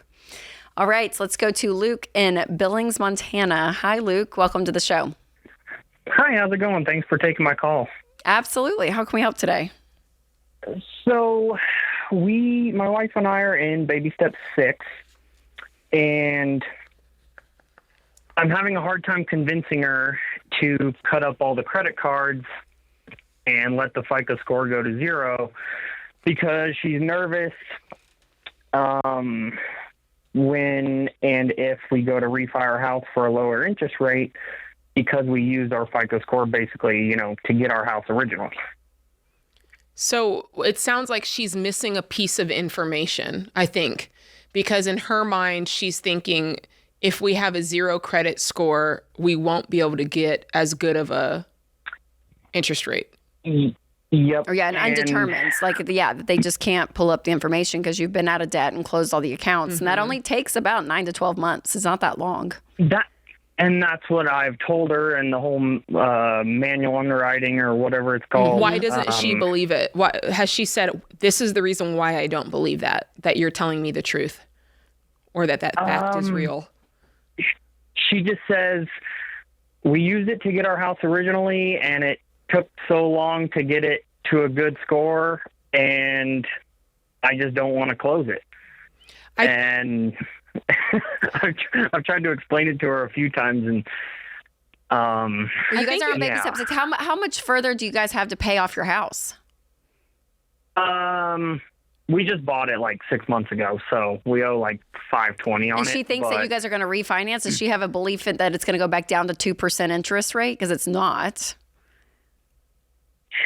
Yeah, right now we're at 6. Yeah, and that's pretty I mean, from everything that, the Fed is doing and all that, like for the foreseeable future, nobody is saying that it's going to go down significantly. It's probably going to stay pretty steady for a long time. Because remember, too, Luke's, that the 2% that we were living at was an unheard that was unheard of. It was a result of...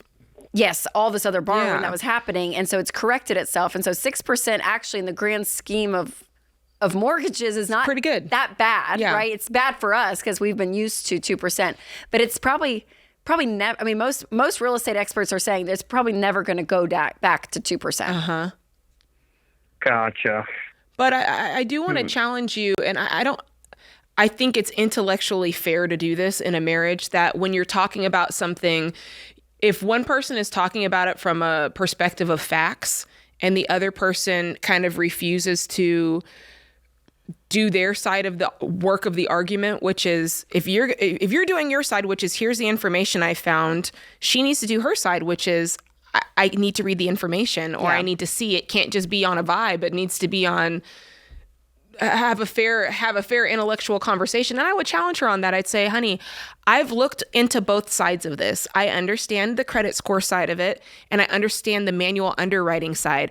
I think you're only looking at one side, and I would really love for you to just read up on this and see that I'm not making this up. This is really here.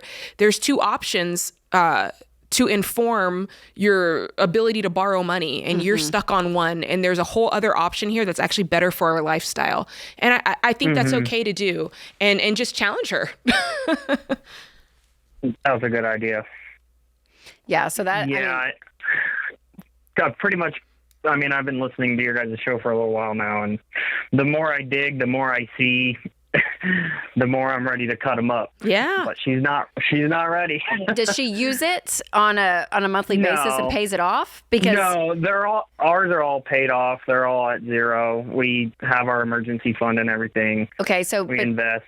She needs to know though that score will go down if you're not actively using debt. Yeah, it will. They will penalize you for that. So if she's going her plan, it's going to it's going to die a slow death versus just, taking care of it now. And then it's all fine in about 9 to 12 months. Yeah, that's another really good point, Rachel, because she's got, if she wants to do the credit route, she's got to know, hey, it's not just having one line of credit open, right? They're looking at the different types of credit you have, how long you've had the credit, what utilization of the credit right? There's all these different markers that they're measuring.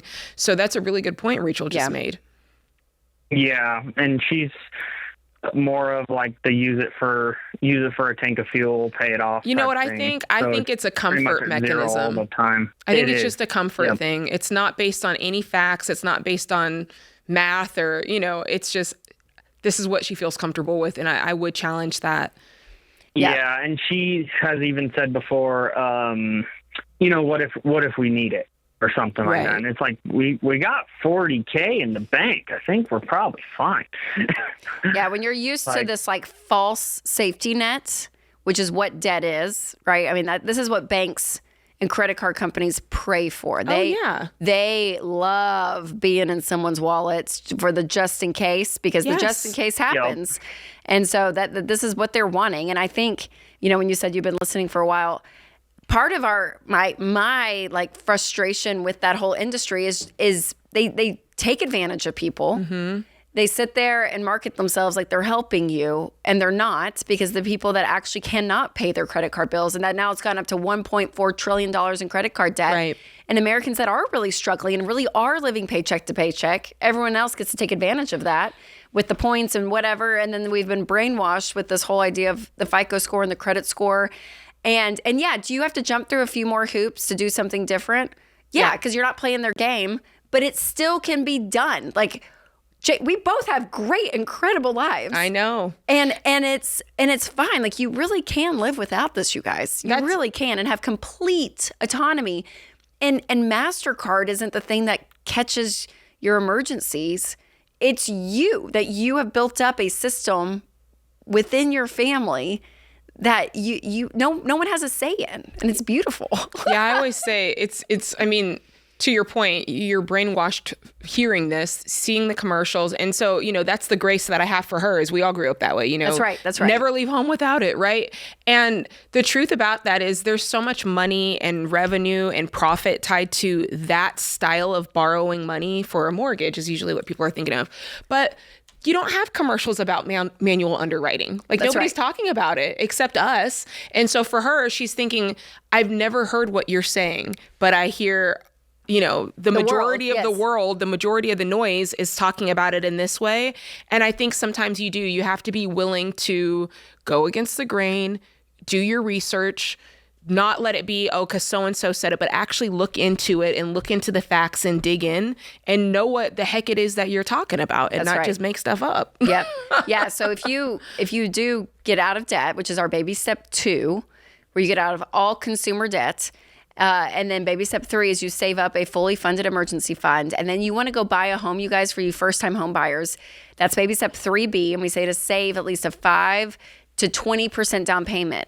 And if you have been out of debt and you've closed your accounts, okay, you've closed all your accounts. Now, if you have a mortgage, it's a different story, because it's going to be there. Stay open. It's going to be there. But if you don't have any debt, within 9 to 12 months, you guys, your credit score goes to what's called undetermined. They cannot determine your credit score because they don't have any debt information on you, because there is no history to that point for them of how far they go back. And so they do a process called manual underwriting. And you have to be current on a job for 2 years. You have to show proof of paying bills on time, like your cell phone insurance for 2 years. Lines. Yes, and so there's elements of this that you get some paperwork, but you can still get a mortgage even without a FICO score.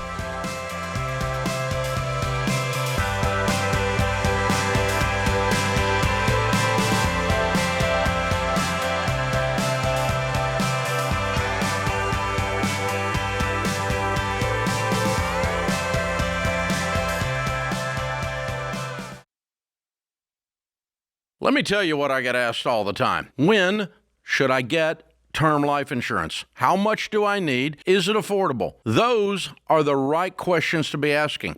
So let's take a quick review.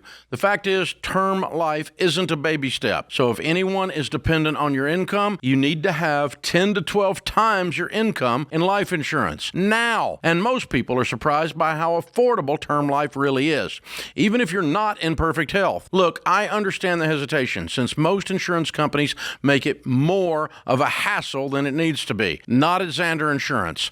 They're not an insurance company. They're a broker that works for you. That means they'll shop and compare the top term life companies to find the most competitive options on the coverage for your family. For almost 30 years, I've recommended Xander for straight answers, competitive rates, and coverage that actually protects your family. Call 800-356-4282 or go to Xander.com for a quick and easy quote. That's Xander.com.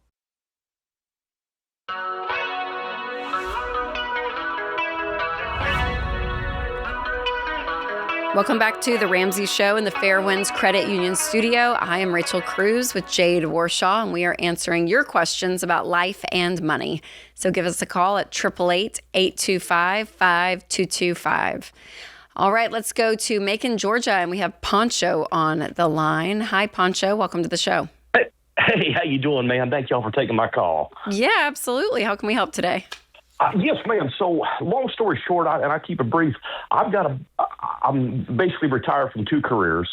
I'm 41, so I feel like I've won in life. But I'm going to go back to school, figure out something I want to do when I grow up.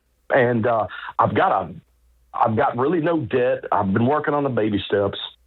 I got my emergency fund fully funded in a high yield savings, but I have some chunks of money from some pensions and a 457. It was a public safety 457.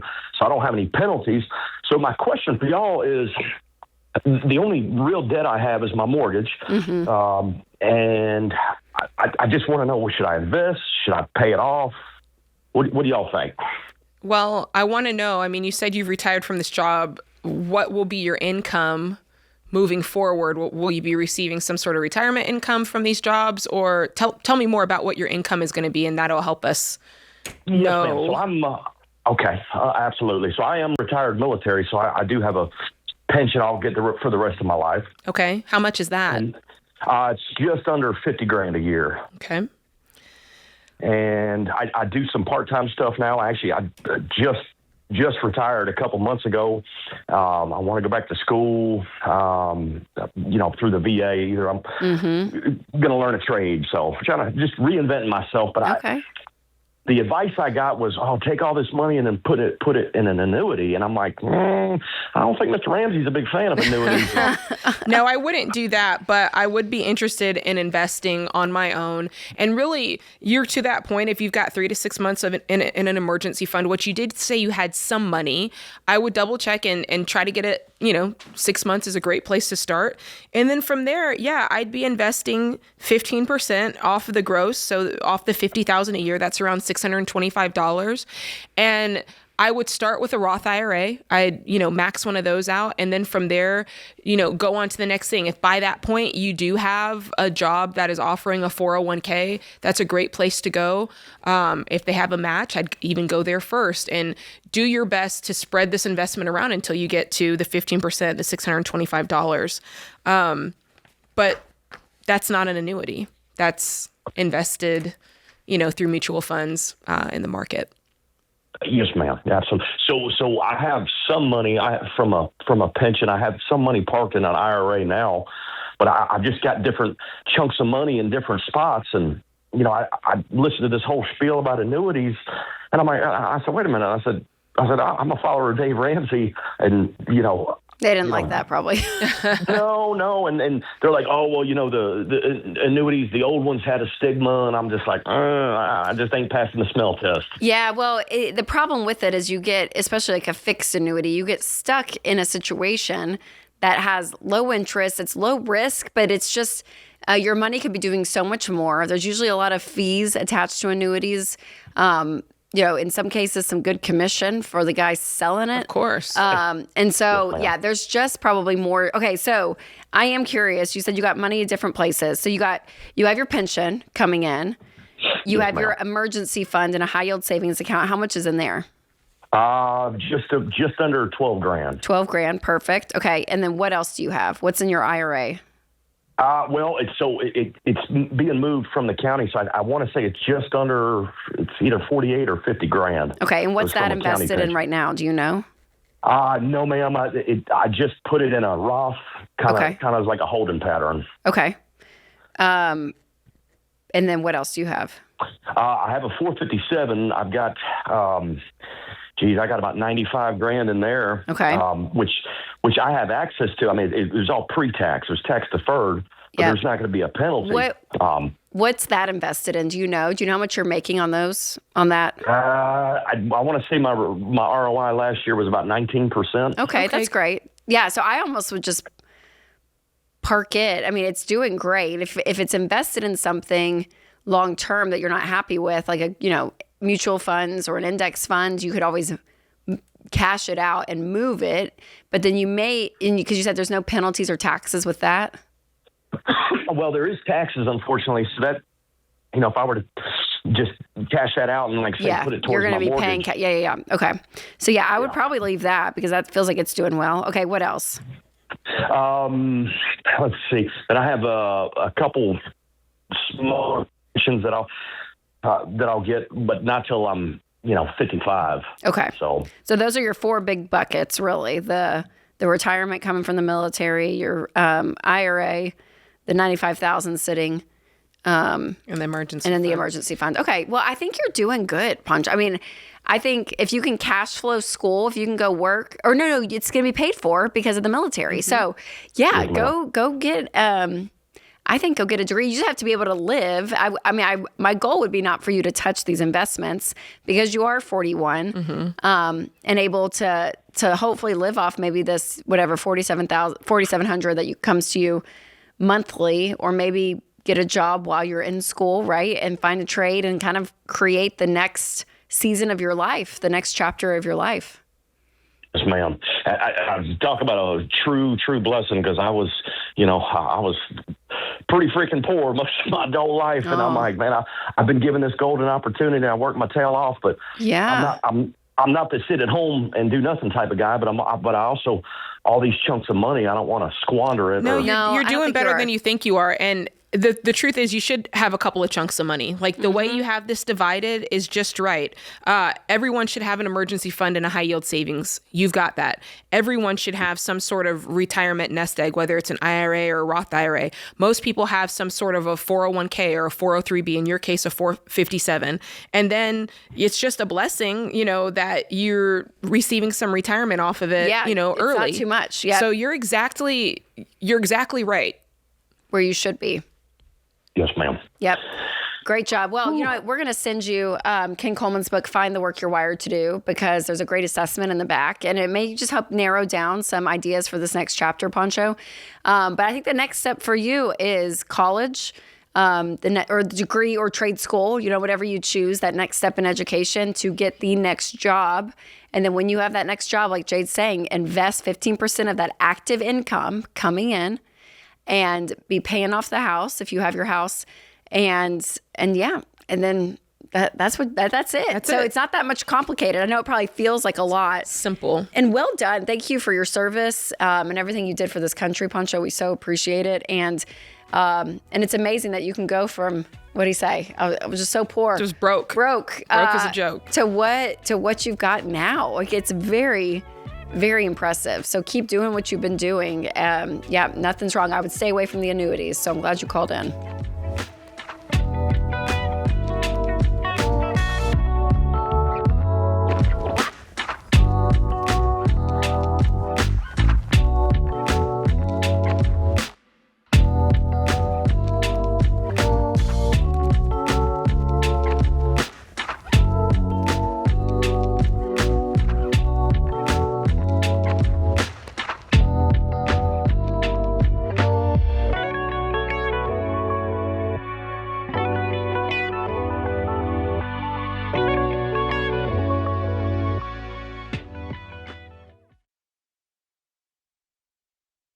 Hey guys, Rachel Cruze here, and I love summer. There is more fun on the calendar, more time with your people, and way more chances to make memories. But you know what else there's more of?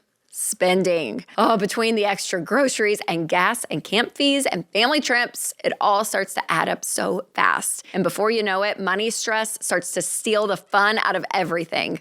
And that is why I love the EveryDollar Budget app, because it helps you plan your money, track your spending, and find more margin in your budget so that you can put extra cash towards the goals that matter most. Enjoy your summer without the money stress. Download the EveryDollar app in the App Store or Google Play and start for free today.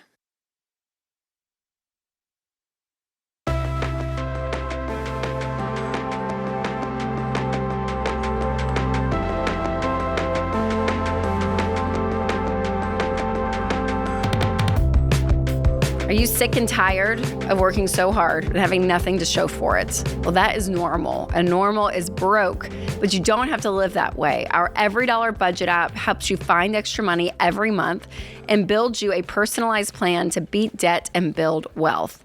And in just 15 minutes, you'll find thousands of dollars of hidden margin, and it's going to feel like you got a raise. So don't live normal when you can live like no one else. So start EveryDollar for free in the App Store or Google Play. All right, let's go to Tony in Cincinnati. Hi, Tony. Welcome to the show. Hey, guys. Thanks for taking the time to take my call. Absolutely. How can we help? I have a question for you. I'm 55. My wife is 52.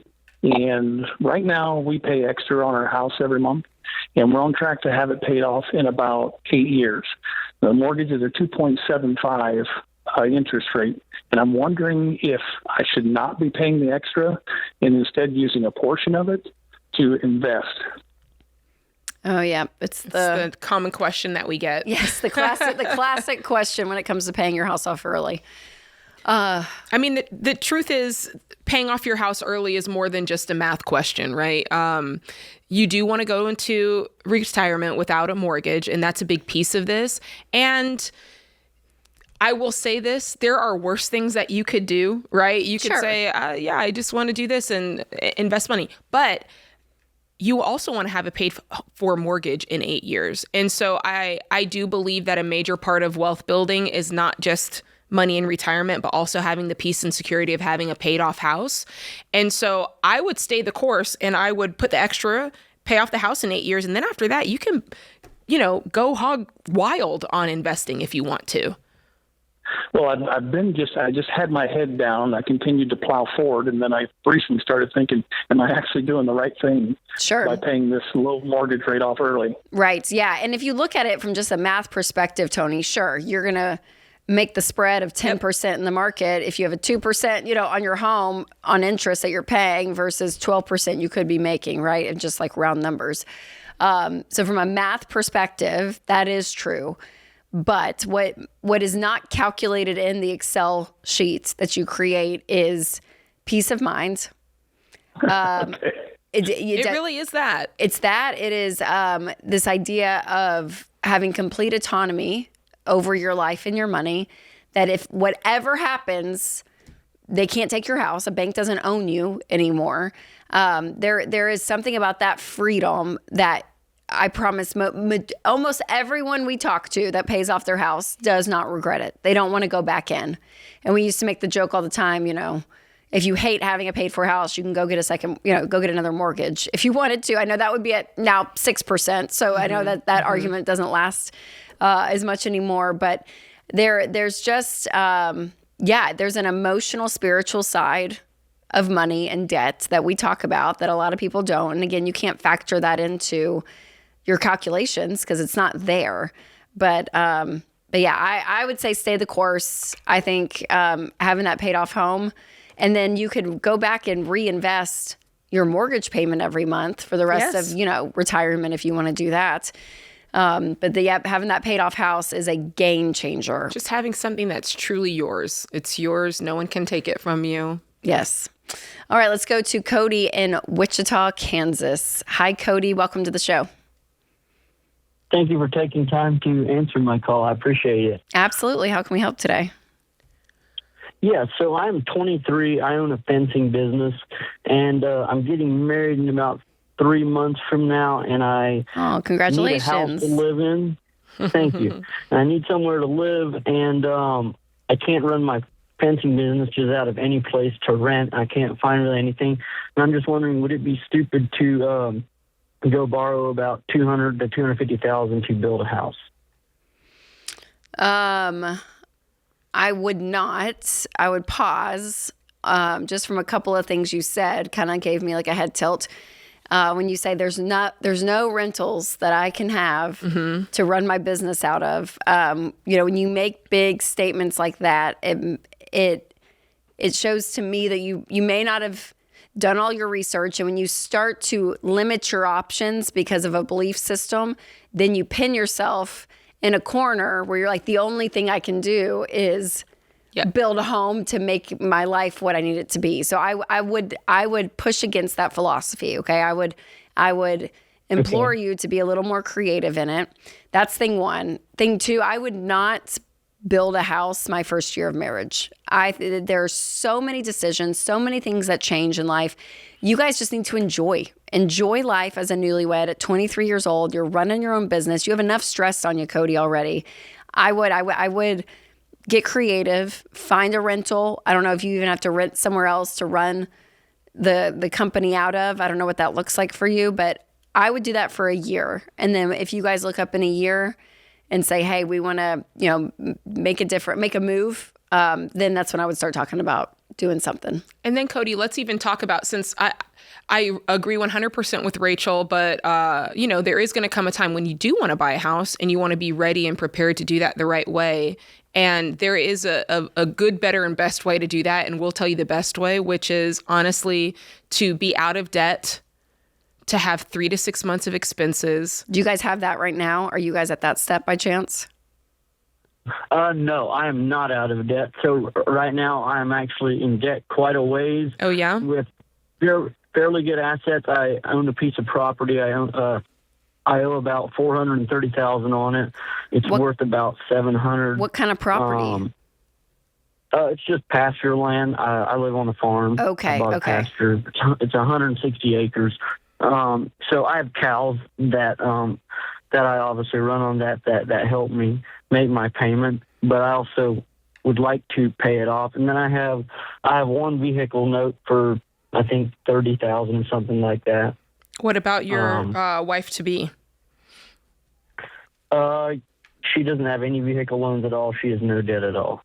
Okay. So yeah, I mean, I'll be honest with you. If I were looking at this, I mean, the first order of business, I'd pay off the car debt.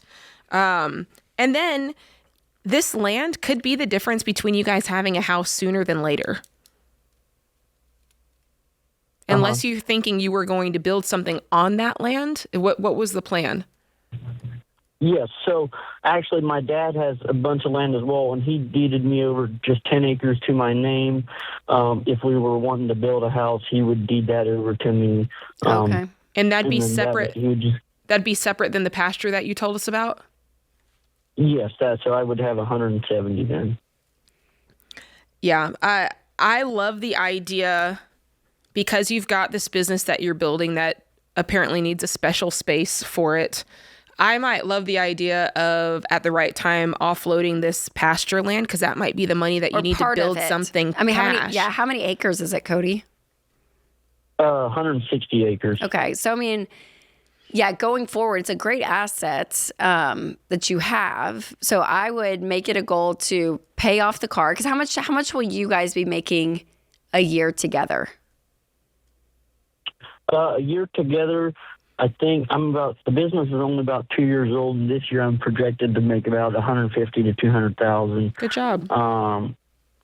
And then she works at a bank, but getting ready for the wedding and stuff like that. I don't know. Yeah, she's quitting her job, but I'm sure she'll start. So I would guess we'd be making around $200,000 or something like that. 200. Okay. Amazing. So yeah, I would make it a goal, Cody, to pay off the truck. You guys get a fully funded emergency fund of 3 to 6 months of expenses. And I would start saving after that, a chunk of money. Cause I do think, building on that land, I think that's great. If your dad deeds over that's a gift for sure. But I would do this in maybe 2 years.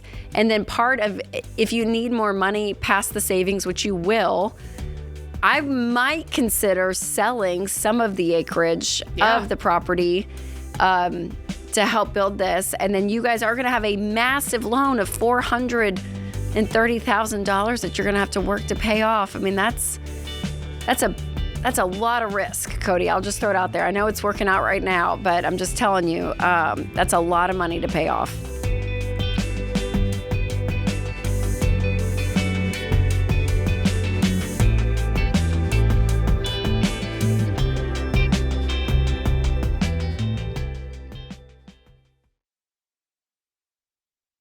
All right, let's cut to the chase. It's easy to get discouraged about crazy house prices and interest rates. But when you have the right real estate agent to help you buy and sell the right way, you'll have confidence to make smart decisions. Ramsey Trusted Agents aren't just experts who guide you through buying or selling. They're people you can trust to have your back from the first call to closing day. Find a Ramsey Trusted Agent near you at RamseySolutions.com/agent. That's RamseySolutions.com/agent.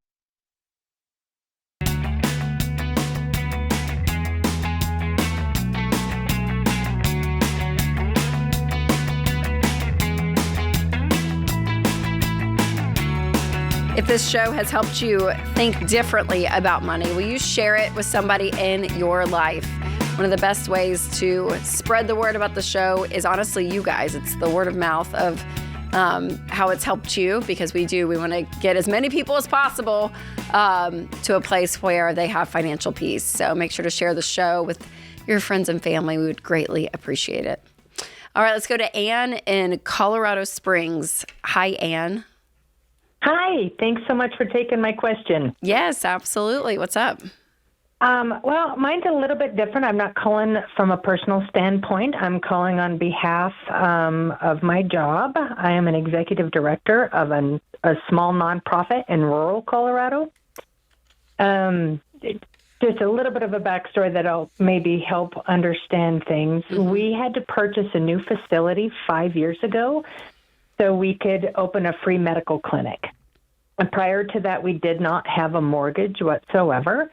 And we only bought the new building with a promise from a grant funder that after a year they would pay off the remainder of the mortgage. So we went into it not thinking we were going to have a mortgage for very long.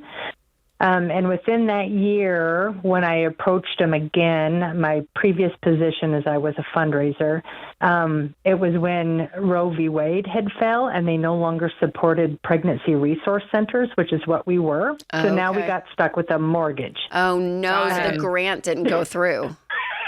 It didn't, oh, man. Yeah. Man. And the original mortgage was only for 5 years, and it was a great interest rate. It's for 10 years total, but the first 5 years was like 3% interest. Mm-hmm. Okay. We did not realize that at 5 years that it was a variable interest mortgage, and it jumped to 6.7% interest. Shoot. Yes. So that leads to where we are now. I took over as director 2 years ago and inherited $50,000 of debt for the center, for the nonprofit. And by the grace of God, we have eliminated all of that debt. And for the first time in 40 years, we actually reached our first goal of having a 6-month operating buffer. Oh, my gosh, Way to go. Ann. Okay. Well done. Yeah. You balanced that Yes, budget. I like your style. Oh, I balanced it. She's like, I'm getting there. This is a new problem for the board and myself to have, because we've never had anything over, like we were nervous to pay the electric every month, and now we have a full 6 months operating cost, which to me, I hate debt, but I also hate living in fear that we're not going to be able to provide our services and pay bills. So with all that done, does it make the mortgage manageable, or tell us where the problem is? Well, the mortgage is manageable because I've shifted some things, and I've actually rented out space in our building that pays for the mortgage, but it has a balloon payment due in 5 years. Can it be refinanced? Well, and that's the step that we are right now. So that's my big question is we looked into refinancing. We found an amazing Christian company that's going to help us refinance. Good. It will drop our mortgage rate by $200 a month. Great. And there's no more variable rate, which is the biggest There's no more variable rate. And in fact, we can revisit it I think we have it for every 3 years, that if the rate is lower, we can reamortize the schedule. Okay, that's fabulous. So where's the problem? The problem is we have kind of a split opinion on my board of directors. And that split is to not, because we owe $220,000 on our building. And they think the part that is disagreeing with the plan right now thinks that we should put every penny that we have directly to the mortgage. Including the 6 months of buffer? Yes, and not keep that. And how much is in there? We have $157,000 right now in our buffer. Okay. Which is technically about 7.5 months. Yeah, I have no problem throwing anything over the 6 months at the mortgage and try to get it paid off as quickly as possible, but I'm really nervous not to have that buffer. So what, you have to win votes? Is that the situation? You need to be lobbying for votes? We want to make sure that we're doing the right thing. I mean, I agree with you. This is the first problem for us that we've ever had. we want to make sure that we are honoring God and being good stewards because we depend on our donors. And one of the points of view is it's not honoring to our donors to have anything in savings. But I'm like, to me, that's being a good steward to make sure that we can keep going, beyond today. So should we keep our 6-month buffer and throw anything over that at the mortgage so we can try to remove that debt as quick as possible?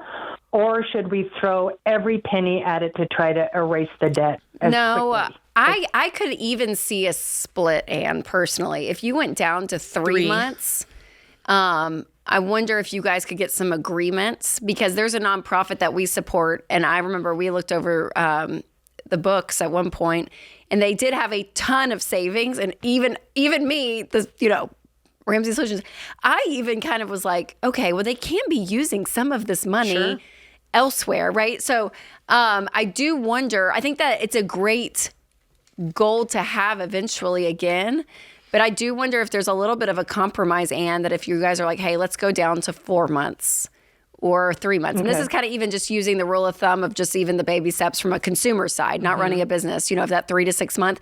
But even Ramsey, retained earnings for 6 months, that's pretty conservative. You know what I mean? I think you could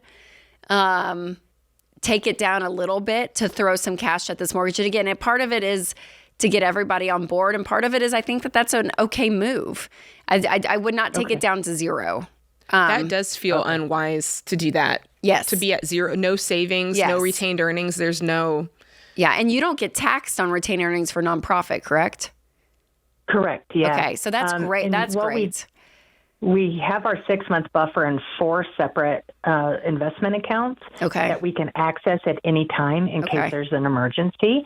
And we have those maturing every 6 months. We have 2 6-month ones and 2 1-year ones. So there's always one maturing every 6 months. Okay. To kind of keep it liquid. Besides not getting that grant, because I would consider that an emergency, that's like a change of plans. Have you guys run into any big emergencies that you've had to use that fund for in the last 24 months? Well, we've also been very blessed in the last 24 months that we've been able to do all of our major maintenance and improvements and upgrades. We repaired our roof. We replaced our HVAC system. Okay. So there's nothing really looming out there that you would need. Looming, yeah. I mean, I would be okay taking it. I'd take it down. I would be okay taking it down to 3, Anne. And to 3. I would, because I think you guys can. Because again, when this balloon is due, did you say in 5 years? Yeah, and so we're in the process of refinancing it now. Oh, that's right. You are going to refinance. Okay, and, so that and would be if you've been able to cash flow all of those major projects, if you take this down to 3 months, like Rachel is suggesting, and I agree with her, and then you commit to cash flowing the rest with the same margin that you were using to do those projects, this mortgage is going to be gone in no time. Yep. Yeah, I would hope so. I hate debt. I know. How quickly did you pay off the $50,000? It took 18 months. Okay, so if you threw about 80 a year at this, and then another additional 6 months to get everything else taken care of. So we've done a ton of work in 2 years. It's amazing. It's a great problem to have. For sure. Yeah, because if you look at it, if you took 80, right, and maybe threw it, you'd be down to 160. And you said it took about 18 months to do 50,000, right? Like you pan it out, and I'm like, yeah, in probably 4 years, you guys could get this building paid off. It's pretty amazing. Yeah, that would be the best thing. So, because I want to throw everything. My personal goal is to have every penny that we possibly can to go to helping our clients. Yes, I know. We exist. Absolutely. And so, if we have a mortgage, that's money that we're not being able to help families. Yes.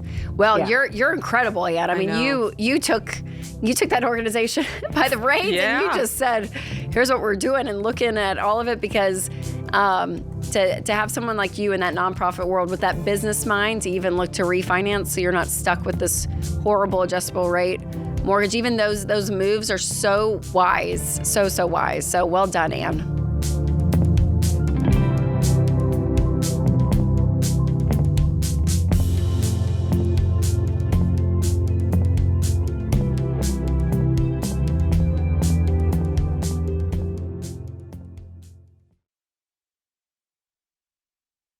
Hey guys, George Camel here. Do you ever feel like insurance companies only care about your money and not what you actually need? Well, there's a better way. When you go to Ramsey's Insurance Resource Hub, you'll start feeling confident that you're getting the right coverage that's truly best for you. You'll find helpful info on everything from life insurance, health insurance, identity theft protection, and more. And when you're ready to get the coverage you need, you can connect with a Ramsey trusted insurance pro who will only get you what you need at the best price. Go to RamseySolutions.com/insurance, RamseySolutions.com/insurance.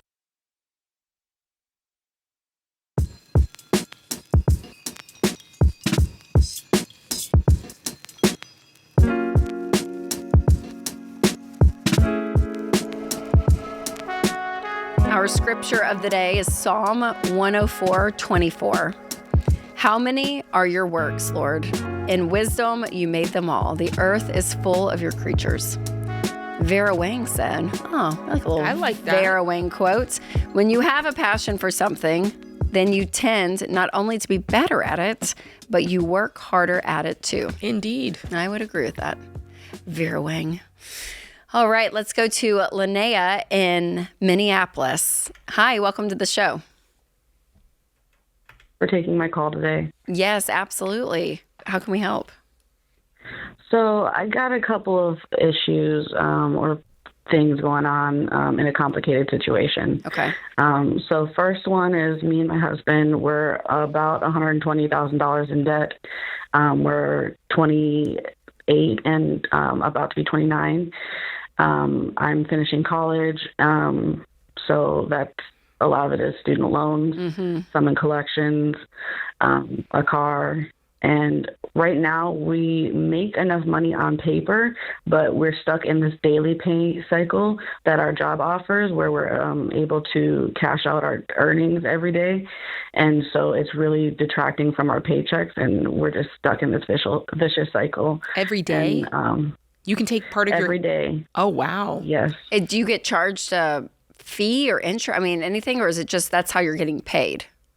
It's like $1.99 or $2.99 every time you can cash out. Okay. You can cash out up to twice a day. What do you guys do for a living? So we work for the same company. My husband works from home in a different department. And then I basically customer service. And then I work in the back office, in office. What do you guys work? Or I'm sorry, what do you guys earn collectively? 85 to 95,000. He's on 32 to 40 hour flex weeks. So it can range between the 85 to 95 altogether. Okay. What do you, do you guys have kids? I'm making 40. We have 1 2-year-old daughter. A 2-year-old. Okay. And what are you going back to school for? I'm in school for psychology, and I plan on getting my master's degree. Okay. After I'm done do you with know my how you're going to bachelor's. pay for that? As of right now, no. We might stop and pause school to cash flow it once we get into a better spot. But right now, we've been taking out loans. How much longer do you have till you graduate? I have 1 semester left until I'm done with my bachelor's degree. And how much of the 120 is student loans? About 50. It'll be 60 after everything. Okay. 60K. How much do you guys own the car? 24,000. Okay. And what's in collections right now? Is it credit cards? A couple personal loans and some credit cards. What does that add up to? About $50,000. 50,000, and those are all in collections. Yeah, about $40,000 in collections. Most of it's on my husband's side because he had some larger credit cards, and he had the larger personal loan. And then we have about $8,000 of active credit cards. We just decided that we were going to stop using them altogether. Good. How long have those bills been in collections? How long has it been sitting there? A couple years now. Okay, so the good news on that is we should be able to settle that and make some deals on that for significantly cheaper than the $50,000. And that would be something that I would make it probably my full-time job. I'd start with the smallest one, kind of snowball it. And whenever you guys can pile up some money, I'd try to settle it for maybe a quarter on the dollar and do it that way. Right. I just want to go back. I want to make sure I understood you. I thought I heard you say you make $90,000. Then I thought you said I heard you say plus 40. Did I hear that? Or it's $90,000 total? No. It's about 40 to each of us. 40 to each of you. Got it. Okay. So he makes a little bit more than me, but he makes less hours. Once you I have the ability for overtime. Once you get the degree, you have one semester left. What's your income going to go up to? Hopefully, for me alone, somewhere in the 90,000 to 100,000 range. Once I have my master's. But, no. With this degree, nothing, because it doesn't. I don't think it adds value to your current job, right?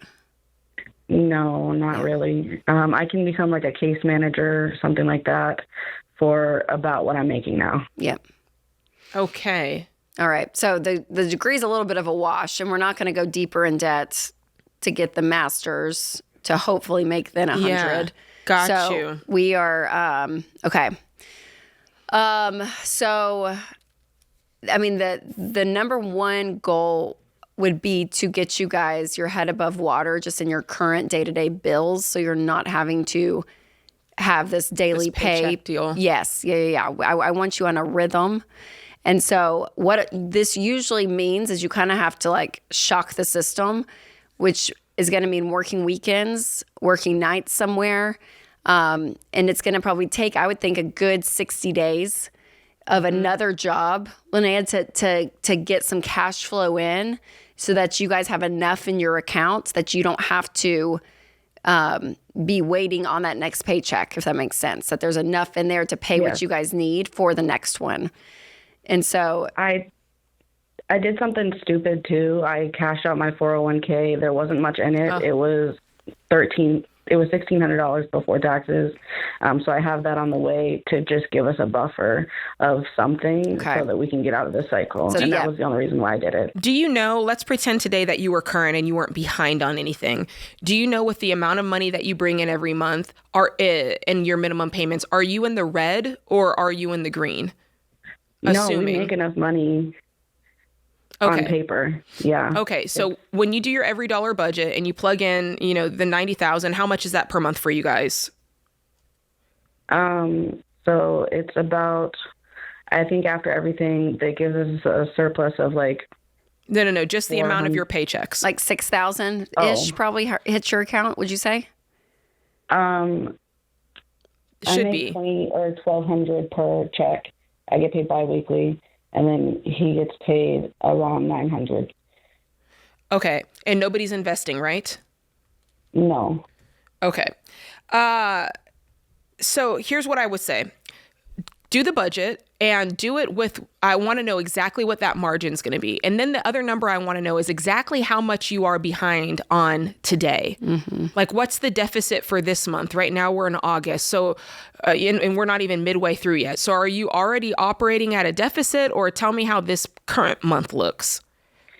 Well, when I did the every dollar budget, it said that we have about $400 extra at the end of the month, but I think it's more of a timing issue. We have heavier bills in the second half of the month. Okay, good to know. So let's do this. On every dollar, there's a paycheck planning feature, because what you're highlighting, Linnea, is really important. It's the first step to budgeting is deciding how much we're going to spend, right? And assigning the line items. But the second part of budgeting that a lot of people miss is now we have to decide when we can spend it. And sometimes it's as simple, Linnea, as calling in and saying, my mortgage is due on the 1st. Mm-hmm. It might be easier if it's due on the 15th. And you can call in and make those changes. A lot of times there's flexibility as long as you're paying it that month, right?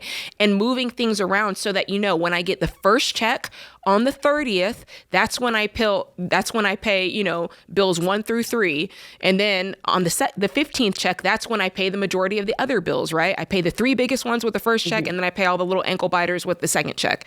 And so it's a little bit of a puzzle sometimes to figure out what bills you can pay with what check, but let that be your homework tonight, because I actually think that that's the solution here, is knowing, okay, when I get paid that first check on the 30th, even though my entire grocery budget might be $600, but I can only spend $250 of that grocery budget on the first check. And then when the second check comes, now I can spend the other $600. You see what I'm saying?